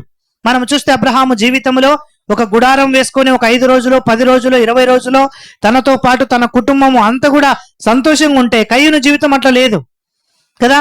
కాబట్టి మనము చూస్తే ప్రేమైన సోదరుడా, ప్రేమైన సోదరి, మనం మన జీవితంలో ఇట్లాంటి ఆలోచన వచ్చింది అనుకో, ఏమని, అయ్యా నేను కూడా ఎవరైనా పాటలు పాడేవాడిని లాక్కొని వస్తా, నేను ఎక్కుతా పులిపీఠము, ఎవరైనా వాక్యం చెప్పి వాడిని లాగేసి నేను ఆ స్థానం లేనికి వస్తా, అయ్యా ఎవరైనా సరే బలపంచే వాళ్ళు ఉంటే వాళ్ళని లాగేసి నేను ఆ స్థలాన్ని ఆక్రమించేస్తా, ఎవరైనా సరే సండే స్కూల్ టీచర్ పరిచర్య చేస్తూ ఉంటే ఆ ఎక్కను పక్కన పెట్టి నేను వస్తా అని అనుకోవడం అపోహ. దేవుడు నీకు ఆధిక్యత ఇచ్చేదాకా, దేవుడు నిన్ను వాడుకునేదాకా, దేవుడు నిన్ను జ్ఞాపకం చేసుకుని ఆ తలాంతు ఇచ్చేదాకా ఏం చేయబడి ఉండాలా, దాచబడి ఉండాలా. గిద్యోను తెలుసా అండి? గిద్యోను ఎవరంట? గిద్యోను కూడా బలాఢ్యుడే. అట్లాంటి బలాఢ్యుడు ఏం చేస్తూ ఉన్నాడంట, గానుగ చాటున దాగుకుని ఉన్నాడు. ఏడున్నాడంట? గానుగ చాటున. బలాఢ్యుడు అని బైబిలే చెప్తా ఉందంటే, బైబిల్లో ఆ దేవుడు అతని గురించి అంత గొప్పగా రాయించాడంటే ఎంత శక్తిమంతుడు, ఎంత పరాక్రమశాలి అయి ఉండాలా. అట్లాంటోడు ఏమైనాడంట, దాక్కుని ఉన్నాడు. కొన్నిసార్లు మనం మన జీవితంలో ఎలా ఉండాలంట, దాగుకొని దాచబడి ఉండాలా. అప్పుడే ఏం చేయబడతాం, ప్రబలుతాం. అబ్రహాము తన జీవితంలో ఎక్కడ చెప్పలే, అరే నేను నా కథ తెలుసు నీకు, నా దేవుడు నన్ను పిలిచినాడు, ఎప్పుడైనా దేవుడు మకం చూసినవరా అన్నాడా? అనలా. కాబట్టి మనం మన జీవితంలో ఈ యొక్క కయ్యూను వంటి బాటలోనికి వెళ్ళినామనుకో, ఏదో ఆశపడి ఏ దానికో ప్రయత్నించి మనం ముందుకేస్తే మనం మన జీవితంలో ఏమైపోతాం, పతనము నిశ్చయం. బైబిల్లో రాయించబడతా వచ్చింది. దేవుని పనికి వ్యతిరేకముగా విరోధముగా నీవు సంఘ పెద్దవైన పర్వాలా, సేవకుడువైన పర్వాలా, సండే స్కూల్ టీచర్ అయిన పర్వాలా, దేవుని మందిరంలో బాధ్యత కలిగినోడివైన పర్వాలా, దేవునికి విరోధముగా నువ్వు చేస్తూ ఉన్న పని సంఘ పెద్ద సేవకుడికి తెలియకపోవచ్చు, దేవునికి తెలుసు. నామరూపాలు లేకుండా చేస్తాడు. జాగ్రత్త. నీ కనులు ఎదుటే నీ కుటుంబము ఏమైపోతుంది? చిన్నాభిలంగా చేయబడుతుంది. వద్దు, అంత దాకా తెచ్చుకోక మునిపే నీవు నేను కయ్యూను వంటి బాటను విడిచిపెట్టాలని ప్రభు కోరుకుంటా ఉన్నాడు కదా. మనకేమి ఇష్టం? ఎప్పుడు ఘనపరచబడటం ఇష్టం. కయ్యూను ఏం చేస్తా వచ్చాడు? కయ్యూను అనుకున్నా, నా దేవుడు నన్ను హెచ్చించాలా, నా దేవుడు నన్ను ఆశీర్వదించాలా. మంచిదే, అప్పుడు నీకు ఇంకొక ఆప్షన్ లేదా? కాదండి, హేబేలును చంపాల్సిన పనేముంది? కయ్యూను కూడా వెళ్ళి, దేవా నేను తప్పు చేసినానయ్యా, మొదటిసారి ఇచ్చేటప్పుడు మంచి తీసుకొని రాలా, ఇప్పుడు మనస్ఫూర్తిగా తెస్తున్నా అనొచ్చుగా. దేవుడు ఆశీర్వదించడా? దేవుని దగ్గర ఆశీర్వాదాల బుట్టకు ఒక కరువా లేదుగా. ఒకరిని కాకపోతే ఇద్దరిని కాకపోతే 100 మందిని, 1000 మందిని, 23 లక్షల మందిని పోషించిన ఆ దేవునికి నీవు నేను ఒక లెక్కనా? ఒకసారి ఆలోచించండి. ఇశ్రాయేలు సైన్యం ఎంతంట? 23 లక్షల మంది బైబిల్లో రాయించబడింది. అంతమంది సైన్యమును దేవుడు వారు ఏమి వండకుండా, దేవుడు వారు ఏమే గాని విత్తనాలు వేయకుండా ఆ వారిని పోషించిన దేవుడు నిన్ను ఆశీర్వదించలేడా? కయ్యూను ఆశీర్వదించలేడా? కయ్యూను దగ్గరికి వెళ్ళి మనం ఈ ప్రశ్న వేసినాం, అయ్యో నాకు అంత తెలియదు అన్న అంటాడు కదా. కయ్యూను కూడా మనలాగే మంచిగా వర్తమానికులను పిలిపించి, కయ్యూను మనలాగే మంచిగా చిన్నప్పుడే సండే స్కూల్ నేర్పించుంటే కయ్యూను కూడా ఆ బాటలో పోయేవాడు కాదు కదా. కయ్యూనికి వాస్తవానికి ఇవన్నీ తెలియవు. అందుకే కయ్యూను ఏం చేస్తా వచ్చాడు? అడుగు తప్పటడిగి వేశాడంట. ప్రియమైన క్రైస్తవ జనాంగమా, మనం మన జీవితంలో కయ్యూను వలె ఉండకూడదు కదా. మనం అనుకోకూడదు ఎప్పుడు కూడా, అయ్యో నేను ఆ స్థానం కావాలా, నాకు ఈ స్థానం కావాలా. వద్దు, దేవుడు ఏ స్థానం ఇస్తే అదే మేలు కదా. దేవుడు ఏ స్థానం ఇస్తే అదే మేలు. నా జీవితంలో ఇంచుమించుగా ఒక 21 సంవత్సరం వరకు దేవుని మందిరంలో నేను చేసిన పని చీపురు పట్టుకోవడం. నేను ఇప్పుడు కూడా సిగ్గుపడ్ను. ఎక్కడికి వెళ్ళినా సరే మందిరంలో ఇస్తరాకులు ఎత్తడానికే నేను ఇష్టపడతా. మందిరంలో ఒకవేళ ఎవరు వాయిద్యాలు వాయించే వాళ్ళు లేకపోతేనే ముందరికి పోయి కూర్చుంటా. కాబట్టి నేర్చుకోవాలా. బైబిల్లో రాయించమని, దేవుడైతే దేవుని సన్నిధిలో తగ్గించుకొని ఉంటాడో దేవుడు ఏం చేస్తాడంట? హెచ్చిస్తాడు. మనం హెచ్చించుకున్నామనుకో, నాలాంటోడు లేడని దేవుడు ఏం చేస్తాడు? మనిషి ఆ చీపురు కట్ట తిని అట్టేసేస్తాడు. కాబట్టి మనం మన జీవితంలో, కయ్యూను తన జీవితంలో తాను పాడైపోతా వచ్చాడు. తాను ఏం చేయాలనుకున్నాడు? నేను ఫలాని వాని వలె ఉండాలి అని అనుకున్నాడు, అంతే కదా. మనం మన జీవితంలో ఎవరిలాగా ఉండాలి అని అనుకోవద్దు. మనం ప్రత్యేకం, అంతే. నేను ప్రత్యేకం, రేచల్ ప్రత్యేకం, ఇంకొక విధంగా ప్రత్యేకం, అంతే దేవునికి. అంతేగాని నేను రేచల్ లాగా ఉండాలా, రేచల్ నాలాగా ఉండాలా అట్లా అనుకోకూడదు ఎవరు కూడా కదా. ఇప్పుడు ఈయన కయ్యూను ఏమనుకున్నాడు? నేను హేబేలు లాగా అవ్వాలా. వద్దు. ఇటువంటి అభిప్రాయాలు ఏం చేస్తాయంట? మనిషిని జీవితంలోనికి నాశనాన్ని తీసుకొని వస్తాయి, దేవుని ఉగ్రతను తీసుకొని వస్తాయి కదా. ఎంత చక్కగా ఒక కుటుంబంతో అనుసంధానం చేయబడిన ఈ కయ్యూను తన జీవితంలో కుటుంబాన్ని విడిచిపెట్టి వెళ్లాల్సి వచ్చింది.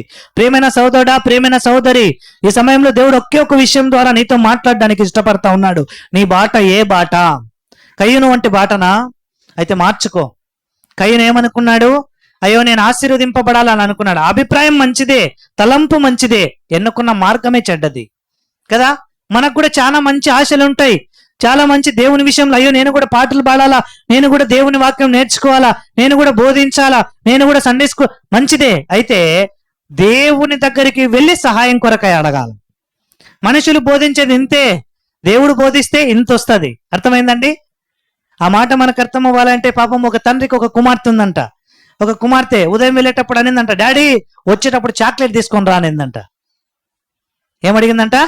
వచ్చేటప్పుడు చాక్లెట్ తీసుకొని. అబ్బా, తండ్రి ఎంత మంచి ప్రేమ కలిగినాడు అంటే వస్తా డబ్బా పట్టుకొని వచ్చినాడు. Not single piece but a bunch of chocolates కదా. తీసుకొని వచ్చి ఆడ పెట్టినాడు.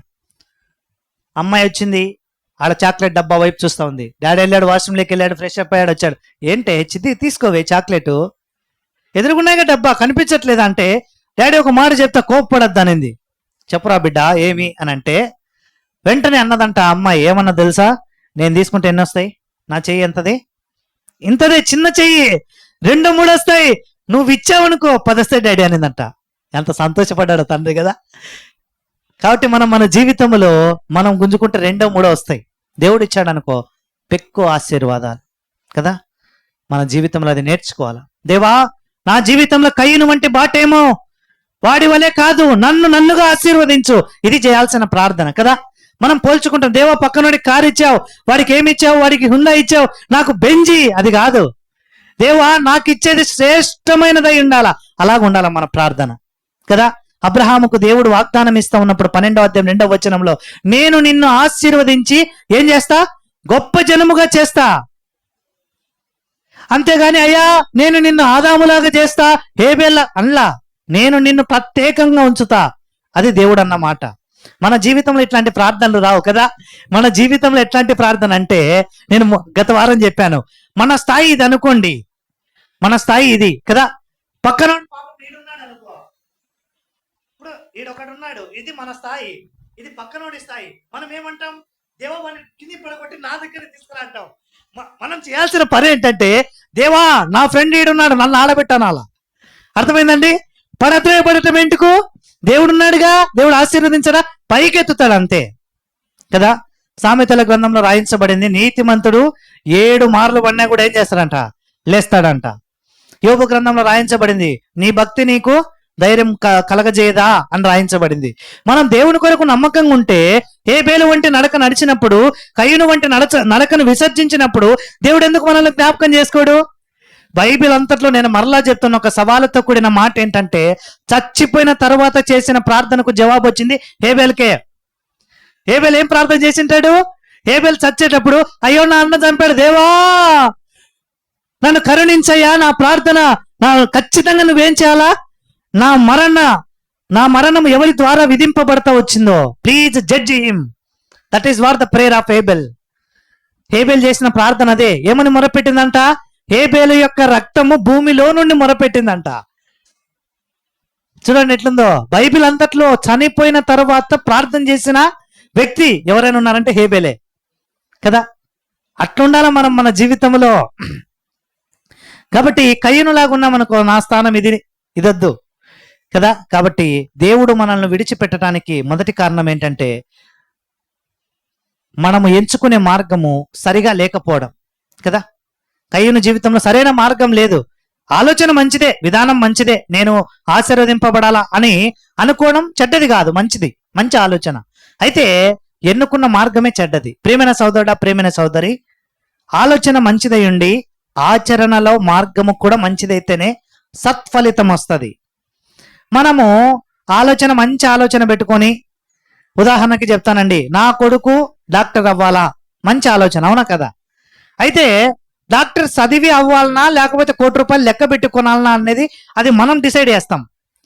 చదివినోడేమో పాపం 100 మంది వచ్చినా 99 మందిని బతికిస్తాడు. పొరపాటున చదవకుండా, అయ్యో నా కొడుకు డాక్టర్ అంటే ఇష్టం కాబట్టి నేను ₹1 డిపాజిట్ చేసి MBBS సీటు కొంటా అంటావు చూడు, నీ వల్ల 100 మంది చేస్తారు. వాడు ఏం చదువుతాడు? ఇంకా వాడికి ఇంకొకటి ఫిక్స్ అయిపోతాడు. ఏమైపోతా అంటే, ఓహో పర్వాలే, ₹1 పెట్టి మా అమ్మ నాకు సీటు కొనిందంటే రేపు పొరపాటున ఎవడైనా చచ్చినా కూడా మా అమ్మ నన్ను జైలు లేకపోకుండా ఇన్సూరెన్స్ క్లెయిమ్ చేయిస్తాడులే, ఆలోచన ఉంటుంది. ఉండద్దు. మనం డాక్టర్ దగ్గరికి ఎందుకు పోతాం? నా వల్ల కాదరా, నువ్వు చేయరా సామి అని అర్థం, అంతే కదా. సింపుల్గా, నాకు దగ్గు వస్తుంది, తగ్గించుకోలేకుండా నీ కాడికి వచ్చిన తగ్గి బాబు అని అర్థం. అట్లా కాకోకుండా డాక్టర్ కాడివి ఏదో ఒక మంది ఇచ్చి వేసుకోమంటే వేసుకుంటామా? నాలంటోళ్ళు అయితే 1కి 10 సార్లు ఆలోచిస్తారు, వీళ్ళు ఏం మంది ఇచ్చినా ఇది దేనికి పనిచేస్తుందని కదా. కాబట్టి కయ్యూను తన జీవితంలో ఎంచుకున్న మార్గము తప్పుడు మార్గము. కాబట్టి మొదటిగా మన జీవితంలో తప్పుడు మార్గం ఉందేమో చూసుకోవాలా, సరి చేసుకోవాలా. రండి, రెండవ అనుభవం. ఎందుకయ్యా దేవుడు రెండవదిగా ఒక వ్యక్తి జీవితాన్ని విడిచిపెడతాడు అంటే, సంసోను ఉదాహరణ, బెస్ట్ ఎగ్జాంపుల్. సంసోనుకు దేవుడు చాలా మంచి ఆజ్ఞలు ఇచ్చాడు. ఏమన్నాడంటే, అయ్యా నీవు యవన ప్రాయంలోనికి వచ్చినప్పుడు ఇశ్రాయేలీయులలో ఉన్న ఏ స్త్రీనైనా పెళ్లి చేసుకో అన్నాడు కదా. మనం పెళ్లి చేసేటప్పుడు కదా, ఇప్పుడు ఏం చూస్తాను, ఇప్పుడు కూడా ఎంత దారుణం అంటే, క్రైస్తవ జీవితంలో అన్నా క్యాస్ట్ ఏదన్నా ఎస్సీనా ఎస్టీనా, మళ్ళా దాంట్లో బీసీ అయితే బీసీఏనా, బీసీబీనా, బీసీసీనా. అయ్యా నువ్వు క్రైస్తవుడివా లేకపోతే ఒక సామాజిక వర్గానికి చెందిన వాడవా? నేను ఇదే మాట అడుగుతా ఎవరైనా నన్ను అడిగితే అనక. అయ్యా ఎవరినైనా చూడు, దేవుని చిత్తం అయితే పెళ్లి చేసుకుంటామనేవాడైతే నాకు చెప్పు, కానీ నీకు నీ క్యాస్టే కావాలంటే అనక బయట మంచిగా ఉన్నాయి బోర్డులు పెట్టుకొని, అడిపోయి అడుగు అని అంట. కాబట్టి మనం మన జీవితంలో ఏమంటా వచ్చాడు ఇక్కడ? దేవుడు చెప్పిన మాట, మొట్టమొదటి condition, the first condition, you have to marry the girl from the Israelites. ఇది దేవుడు చెప్పిన మాట. ఇశ్రాయేలీయులలో ఉన్న 12 గోత్రాలు కదా, ఈ 12 గోత్రాల్లో ఉన్న ఏ స్త్రీనైనా సరే, ఏ కన్యకనైనా సరే, క్షమించండి స్త్రీ కాదు, ఏ కన్యకనైనా నువ్వు పెళ్లి చేసుకో అన్నాడు. That is number 1. నెంబర్ 2, రెండో కండిషన్ ఏం చెప్పాడు? పొరపాటును కూడా నువ్వు ద్రాక్షరసం తీసుకోవద్దు అన్నాడు. ఈ ద్రాక్షరసం కాదు. ద్రాక్షరసం అంటే ఏంటంటే నేను 2 మాటలు చెప్తాను. Grape juice, grape wine. ఏంటంట? Grape juice, grape wine. Grape juice అంటే ఏంటంటే, మనం పోతాం, అయా సపోటా జ్యూస్ ఒకటి కొట్టు, లేదంటే డ్రాగన్ ఫ్రూట్ జ్యూస్ ఒకటి వేయి అంటాం. అంటే జ్యూస్ అంటే ఏంది? అప్పుడే పిండి ఇస్తారు, అది జ్యూస్. మరి వైన్ అంటే ఏంది? మురగబెట్టింది వైన్. అర్థమైందండి? కాబట్టి ప్రభు ఏమన్నాడంటే, అయ్యా మురగబెట్టింది వద్దు, నీకు ఫ్రెష్ గా తీసుకో అని దాని అర్థం. కాబట్టి దేవుడు అన్నాడు, అయ్యా నీవు ఆ ద్రాక్షారసమునైనా సరే దేన్ని తీసుకోవద్దన్నాడు, ఏదైనా కూడా మొత్తానికి. అది రెండవ కండిషన్. మరి మూడవ కండిషన్ ఏంటంటే, అపవిత్రమైన దానిని ముట్టద్దు అన్నాడు. ఏమన్నాడు? అపవిత్రమైన దాన్ని ముట్టద్దు. ఏది అపవిత్రము? పాత నిబంధనలో చూస్తే గనక ఎవరైనా చనిపోతే శవమును ముడితే ఏంటంట, వాడు అపవిత్రుడు. అందుకే ఏం చేస్తారంటే, చాలా మంది పొరపాటు అక్కడికి వెళ్ళారనుకోండి సమాధిలోనికి, వాళ్ళ ఇంటికి కూడా రారు, అన్నీ బయటనే స్నానం చేసి వచ్చారు. మీరు నమ్ముతారు నమ్మరు, నేను ఎంతమందికి పోతా తగిలి వాళ్ళని ఎత్తకపోయి వచ్చినా కూడా ఇంటికి వచ్చిన స్నానం కూడా చేయను. పని దండిగా ఉందిలే మరేచాలి, వద్దులే అంట నేను కదా. అదే కాలమంగా అడుకుంటా, అది అలవాటు. కాబట్టి మనం మన జీవితంలో ఈ సంసోనుకు దేవుడిచ్చిన ఆజ్ఞలను మీరినాడు. మొదటి ఆజ్ఞ అన్నాడు, ఏం చేశారంట? సంసోను ఒక స్త్రీని పెళ్లి చేసుకుంది ఫిలిస్తీయురాల్ని. ఆమెను విడిచిపెట్టి మళ్ళీ ఇంకొక ఆమె కాడిపోయినాడు. చూడండి ఎట్లుందో. దేవుడు చెప్పిన ఆజ్ఞను లెక్కే చేయలే. ప్రియమైన సోదరుడా, ప్రియమైన సోదరి, మనం మన జీవితంలో సంసోను లాగా ఉన్నాం అనుకో, బలాఢ్యులమైన పర్వాలేదు, దేవుని చేత ఏర్పరచబడిన జనాంగమైన పర్వాలేదు, దేవుడు చెప్పిన ఆజ్ఞను నెరవేర్చకుండా దేవుడు చెప్పిన ఆజ్ఞకు వ్యతిరేకముగా నడిస్తే దేవుడు విడిచిపెడతాడు అంతే. బలాఢ్యుడైన సంసోను బలము ఎంతయ్యా అని అడిగితే ఏం చేస్తా వచ్చాడంట? నక్కలను పట్టుకున్నాడంట. ఎవరు? సంసోను. నక్కలను పట్టుకొని 2 నక్కలను ఇట పట్టుకొని వాటి యొక్క తోకలకు ముడేసి దివిటీలు కట్టి పంపించినాడంట. ఎందుకు? ఫిలిస్తీయుల యొక్క చేలు పొలం అంతా కాలిపోనికి. ఇంకా సంసోను ఎంత బలాఢ్యుడు అంటే, అక్కడ ఒక పెద్ద పెద్ద డోర్ ఉంటుందండి, ఇనుప డోరు. ఆ ఇనుప తలుపును ఏం చేస్తా వచ్చా అంటే సంకలో పెట్టుకొని పోయినాడు. వాళ్ళంతా కలిపి ఆ డోర్ను, ఆ ద్వారాన్ని తయారు చేయడానికి చాలా సంవత్సరాలు పట్టింది. కనీసం అంటే కొన్ని 10 మంది కదిపితే కానీ కదలదు. అట్లాంటి దాన్ని ఊడబెరుకొని సంకలో పెట్టుకొని కొండెక్కినాడంట. అంత బలాఢ్యుడు సంసోను. ఏమైపోయినాడంట? గుడ్డివాడిగా చేయబడినాడు కదా. దేవుడి ఆజ్ఞను మీరితే దేవుడు ఒకసారి అవకాశం ఇస్తాడు, రెండోసారి అవకాశం ఇస్తాడు, కానీ మూడోసారి అవకాశం ఇవ్వడు. అర్థమైందండి? చాలాసార్లు నన్ను మా స్టూడెంట్స్ అంటారు, సార్ మీ సబ్జెక్ట్ అంటేనే మాకు భయం సార్. అది ఏమో కానీ ఉన్నట్టుండి సీరియస్ అవుతారు సార్ మీరు. మా వాళ్ళు నాకు మెసేజ్ పెడతారనమాట, ఏంది సార్ మాకు అర్థం కాకపోతే 10 సార్లు అని చెప్తారు, అయితే అది మాకు అర్థమైందో లేదో అది చెప్పేంత వరకు వదిలిపెట్టాలి సార్. అబ్బా ఎట్టేగుతుంది సార్ మేడం అంది ఓ పాప అయితే. కాబట్టి మనం మన జీవితంలో ఎట్లుండాలంట? 1 సారి 2 సార్లు అంతే. దేవుడు ఎట్లా ఉంటాడంటే, మనం అనుకుంటాం క్రమశిక్షణ చాలా విలువైంది కదా. క్రమశిక్షణ చాలా విలువైంది. అది క్రైస్తవ జీవితంలోనైనా సరే, మన చదువు విషయంలోనైనా సరే, అలాగే మన పని విషయంలోనైనా సరే కదా. ఎట్లుండాలంట? క్రమశిక్షణ, డిసిప్లైన్డ్ లైఫ్ క్రైస్తవునికి చాలా ప్రధానమైనది. కదా. కాబట్టి మనము చూస్తే ఈ సంసోను తన జీవితంలో దేవుడి ఆజ్ఞలను విడిచిపెట్టాడు. తద్వారా ఏం పొందుకున్నాడంట? దేవుడు విడిచిపెట్టినాడు అంతే సంసోను. ప్రియమైన సోదరుడా, ప్రియమైన సోదరి, దేవుని ఆజ్ఞలను పెడచెవిని పెడితే దేవుడు నిన్ను విడిచిపెడతాడు. నీవు తప్పుడు మార్గమును ఏర్పరచుకున్న దేవుడు నిన్ను విడిచిపెడతాడు. రెండోదిగా సంసోను లాగా దేవుని ఆజ్ఞలను విడిచిపెట్టిన దేవుడు నిన్ను విడిచిపెడతాడు. మూడోది, చివరిది, ఆదికాండం 12వ అధ్యాయము. ఆదికాండం 12వ అధ్యాయం. అక్కడ కరువు వచ్చిందంట. ఎవరి జీవితంలో కరువు వచ్చింది? అబ్రహాము జీవితంలో కరువు వచ్చింది. అబ్రహాం అనుకున్నాడు, దేవా నేను నా దేశమును విడిచిపెట్టి వచ్చిన వెంటనే, నేను నా తండ్రి ఇంటిని విడిచిపెట్టి వచ్చిన వెంటనే, నా బంధువులను విడిచిపెట్టి వచ్చిన వెంటనే నీవు నన్ను మరిచిపోయావా అన్నాడు ఒక్కసారిగా. ఏమన్నాడు? నన్ను మర్చిపోయావా అన్నాడు. దేవుడు అన్నాడు, "అయ్యో, నేను మర్చిపోవడం ఏంటి? బహుశా నువ్వే నన్ను మర్చిపోయినావు" అని అన్నాడు కదా. కొన్నిసార్లు మనం ఎట్లంటే, మనము మన మన దినచర్య దేవునితో ఆరంభించబడాలి కదండి. క్రైస్తవునిగా ఎవరితో ఆరంభించాలంట? మన దినాన్ని దేవునితో ఆరంభించాలి, దేవునితో ముగించాలి కదా. లేచిన వెంటనే ప్రార్థన. దేవా, రాత్రి కాపాడినావు. రాత్రి ఎక్కడైనా నా జీవితంలో పొరపాటున పాపపు తలంపులు, నీకు విరోధంగా ఏమన్నా ఆలోచనలు వచ్చింటే క్షమించు. అయిపోయి డే స్టార్ట్. మళ్ళా డే ఎట్లా ఎండ్ అయ్యాలి, ఎట్లా ముగించాలి? దేవా, ఈరోజు అంతా కాపాడిన స్తోత్రాలు, నీ వంటి దేవుడు ఎవరు లేరు. నేనేదైనా నీ విషయంలో కానీ దేవా పాపపు సంబంధమైన తలంపులు వచ్చాము, నన్ను క్షమించు. ఆమె డే ఎండ్ కదా. ఆరంభము ముగింపు దేవునితో. అది లేకపోతే కొన్నిసార్లు మనం ఒక ఎక్కువ పని ఉందన్న కదా, ఎక్కువ పని ఉంటే మనకేం 48 గంటల సమయం రాదు. అర్థమైందండి? ఎక్కువ పని ఉందంటే అర్థం ఏంటంటే మనం హోంవర్క్ సరిగా చేయలేదని అర్థం. ఏంటంట? హోంవర్క్ సరిగా. ఇప్పుడు చూడండి, పిల్లలకు ఫస్ట్ రోజు హోంవర్క్ 1 పేజీ, రెండో రోజు 2 పేజీలు, అట్లా 6 రోజులు టీచర్లు చూడలేదనుకో, 6వ రోజు ఎన్ని పేజీలు చూపించాలి వాళ్ళకు? 6 పేజీలు చూపించాలా కదా. అదే నాలాగా ఏ రోజు ఆ రోజు చూసినారు అనుకో, వాళ్ళకు కూడా భయం ఉంటుంది, అయ్యో సార్ ఖచ్చితంగా చూస్తాడు, ఎట్టి పరిస్థితిలో మర్చిపోడని కదా. కాబట్టి ఎప్పటి పని అప్పుడు చేసినాం అనుకో, భారం ఉండదు మనకు. ఎప్పుడో సంవత్సరానికి 1 రోజు అందరికి ఉంటుంది ఏదో ఒకటి. సంవత్సరానికి 1 రోజు, 2 రోజులు, 3 రోజులు తప్పితే మిగిలింటే అంత అత్యవసరమైన పనులు ఉండవు ఎవరికి కూడా కదా. కాబట్టి మనం మన జీవితంలో ఈ 3 విషయాలు నేర్చుకోవాలి. మొదటిది ఏంటంట? ఆలోచన మంచిదేయండి, మార్గం చెడ్డదా, కయ్యూను వలె ఉంటావు, జాగ్రత్త, దేవుడు విడిచిపెడతాడు. రెండోది ఎవరంట? సంసోను. ఏంటంట? దేవుని ఆజ్ఞలను పెడచెవిని పెట్టినావా, దేవుడు విడిచిపెడతాడు, జాగ్రత్త. మూడోది, మనమే దేవుణ్ణి మర్చిపోతాం కానీ దేవుడు మనల్ని మర్చిపోడు. అర్థమైందండి? మనం మర్చిపోతాం అంతే. కష్టం వచ్చిందనో, ఇబ్బంది వచ్చిందో, దేవా ఈరోజు రేపు పొద్దున్న ఈఎంఐ కట్టాలయ్యా, ఈ రోజు చీకట్లో 5 గంటలకు పనికి పోతే తప్ప నాకు తినడానికి కూడా ఉండదు, ఈఎంఐ కట్టకపోతే వాళ్ళు నా దగ్గరికి వస్తారు, అవమానపరచబడతానయ్యా. దేవుడు వదిలిపెడతాడండి. దేవుడు కక్షపూర్ణుడు కాదు కదా. కక్ష సాధించే వ్యక్తి కాదు.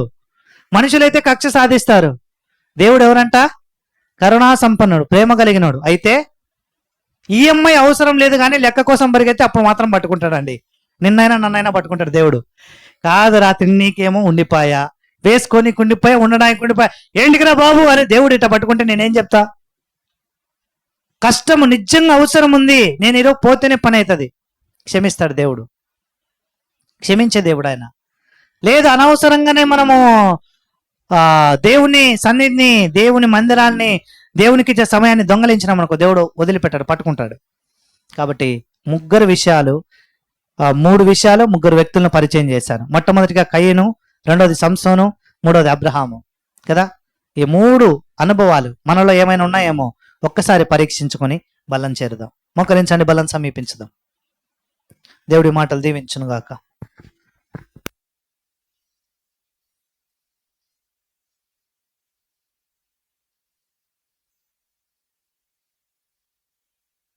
ప్రార్థన చేసుకుందాం. మమ్మల్ని ఎంతగానో ప్రేమిస్తున్నాం మిక్కిలి ప్రియ పరలోకపు తండ్రి, మరి ఒక పర్యాయం స్తోత్రమయ్యా.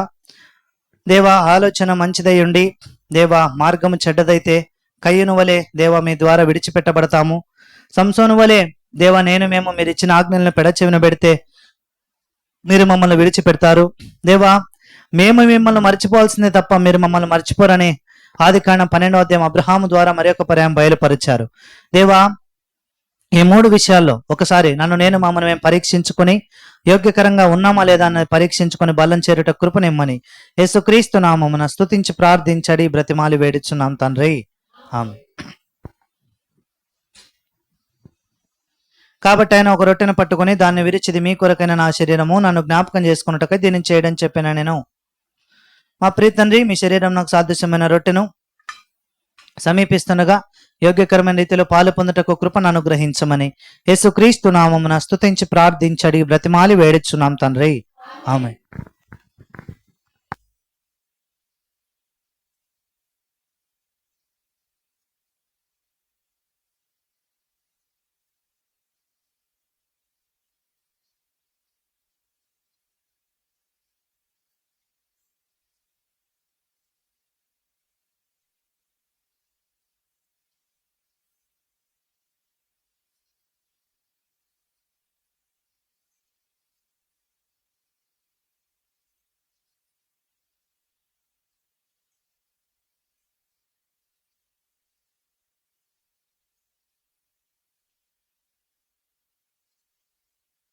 ఆ ప్రకారమే భోజనమైన పిమ్మట ఆయన ఒక పాత్రను ఎత్తుకొని, ఇది నా రక్తం వలన క్రొత్త నిబంధన, మీరు దీనిలో త్రాగునప్పుడల్లా నన్ను జ్ఞాపకం చేసుకొనుటకై దీనిని చేయడం చెప్పిన నేను.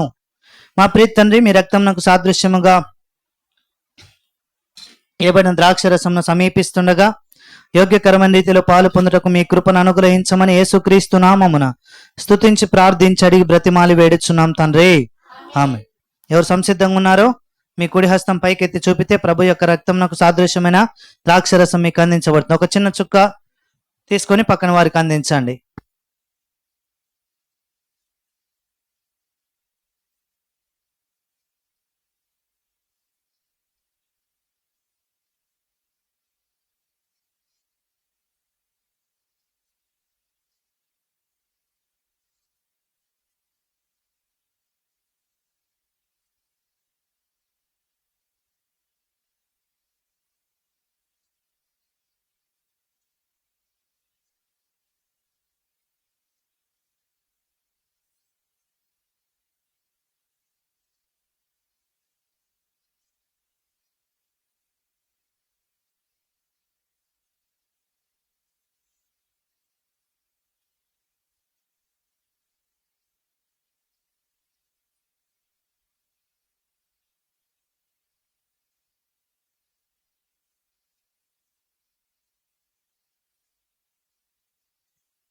ప్రేమగల తండ్రి, జీవంగల దేవ, మరి యొక్క పర్యాయం స్తోత్రమయ్యా.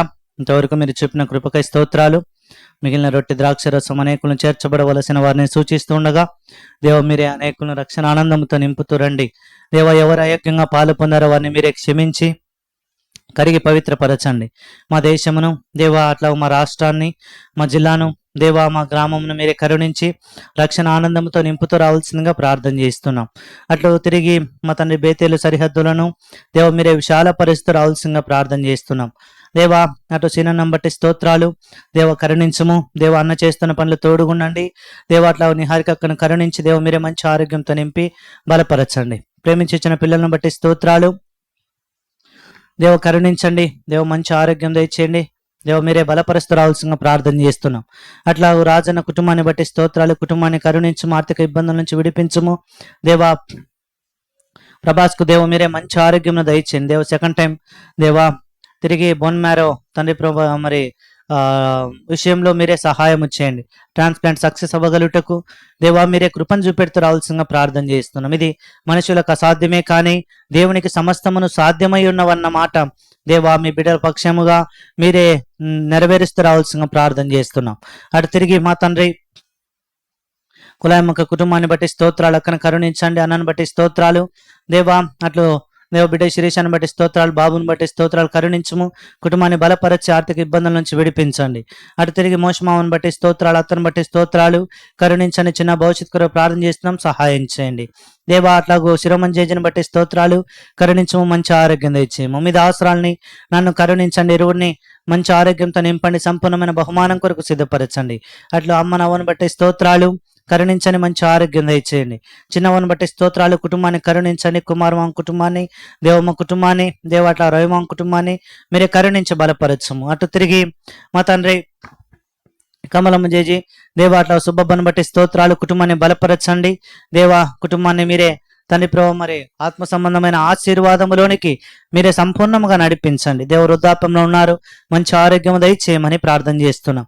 అటు తిరిగి మా తండ్రి ఇంతవరకు మీరు చూపిన మీ కృపకై స్తోత్రాలు. ఎవరిని మరిచిపోయినామో వారికి రెండింతలు దీవెన దయచేయమని యేసయ్య నామమున స్తుతించి ప్రార్థించి అడిగి బ్రతిమాలి వేడుచున్నాం తండ్రి, ఆమేన్.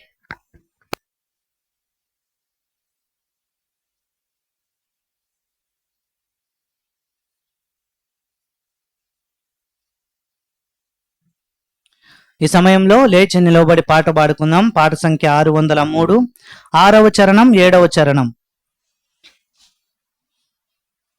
క్షమించండి, 5-7 603 పాట సంఖ్య, 5వ చరణం, 7వ చరణం.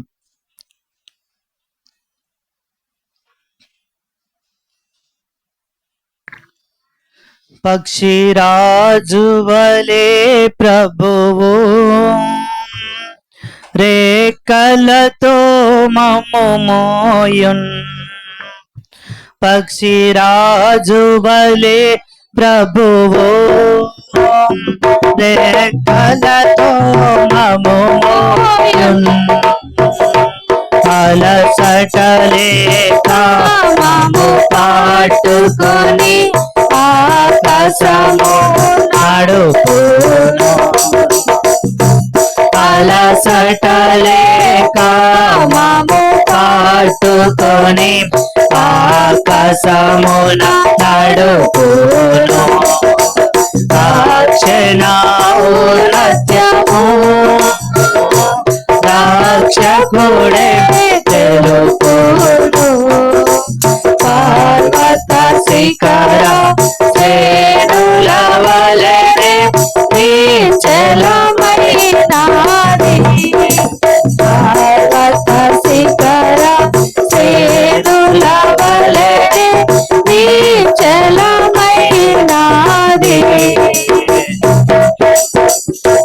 యెషయా ప్రవచనములు రక్షణ వివరములు యెషయా ప్రవచనములు రక్షణ వివరములు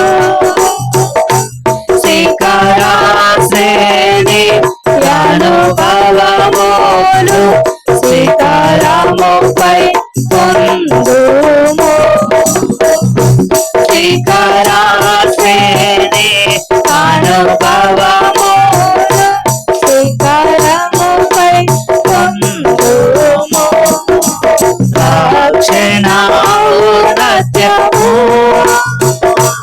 రక్షకుడే తెలుపును పర్వత శిఖర శ్రేణుల వలెనే నిశ్చలమైనది పర్వత శిఖర శ్రేణుల వలెనే నిశ్చలమైనది.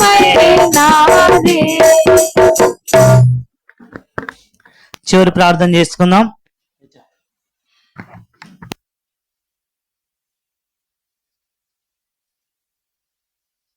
మీ యొక్క పరిశుద్ధమైన నామానికి స్తోత్రములు తండ్రి. మీటింగ్ ఆద్యంతం వరకు మీరు తోడుగా ఉండి ముందుకు నడిపిస్తూ వచ్చిన విధానం బట్టి స్తోత్రాలనైనా పాటల యందును ఆరాధన వర్తమానం బల్ల వర్తమానం సండే స్కూల్ పరిచర్య అంతట్లోనూ ప్రభువా మీరు తోడుగా ఉండి మమ్మల్ని బలపరిచి ముందుకు నడిపించిన విధానమును బట్టి మిమ్మల్ని స్తుతిస్తుంటున్నాం ప్రభువా. ఇదిగో నా తండ్రి మరి మిగిలిన సమయమును మాకు దీవెనకరంగా మార్చుము తండ్రి. విన్న వాక్యమును తండ్రి మరి దుష్టుడు చెత్తుకొని పోకుండా ప్రభువా మా హృదయములలో భద్రపరుచుకొని తండ్రి మీ యొక్క మాటలను అనుసరించి ప్రభువా మా జీవితంలో మేము నడుచుటకు సహాయం చేయండి తండ్రి. ఎవరు అనారోగ్యంతో ఉంటున్నారో వారందరినీ తండ్రి మీ యొక్క కృపచేత మీరు బలపరిచి సంపూర్ణమైన ఆరోగ్యం దయచేయండి. ప్రత్యేకించినైనా మరి ప్రభాస్ నిమిత్తమై మీ సన్నిధిలో విజ్ఞాపన చేస్తున్నాం, మీ పాదాలు పట్టుకుంటున్నాం ప్రభువా. మీరే సహాయం చేయండి. బిడ్డ పక్షమున మీరు ఉండి తండ్రి సంపూర్ణమైన ఆరోగ్యమును బిడ్డకు దయచేయండి. అటు యోహాను గారిని కూడా మీరే తండ్రి దర్శించండి. ఈ యొక్క చివరి దినాలలో మీరే నిజమైన దేవుడు, గొప్ప దేవుడని, రక్షించే దేవుడని ఆయన గుర్తెరుగుటకు మీరే సహాయం చేస్తురమ్మని వచ్చిన బిడ్డలందరినీ పేరు పేరున దీవించి ఆశీర్వదిస్తురమ్మని యేసయ్య పరిశుద్ధమైన నామమున స్తుతించి ప్రార్థించాడి వేడుకుంటున్నాము తండ్రి. ఆమేన్. తండ్రి యొక్క కుమారుని యొక్క పరిశుద్ధాత్మ యొక్క అన్యోన్య సహవాసం ఇక్కడ చేరిన మనకును సకల పరిశుద్ధులకును ఇప్పుడును ఎల్లప్పుడూ సదాకాలము తోడై ఉండును గాక.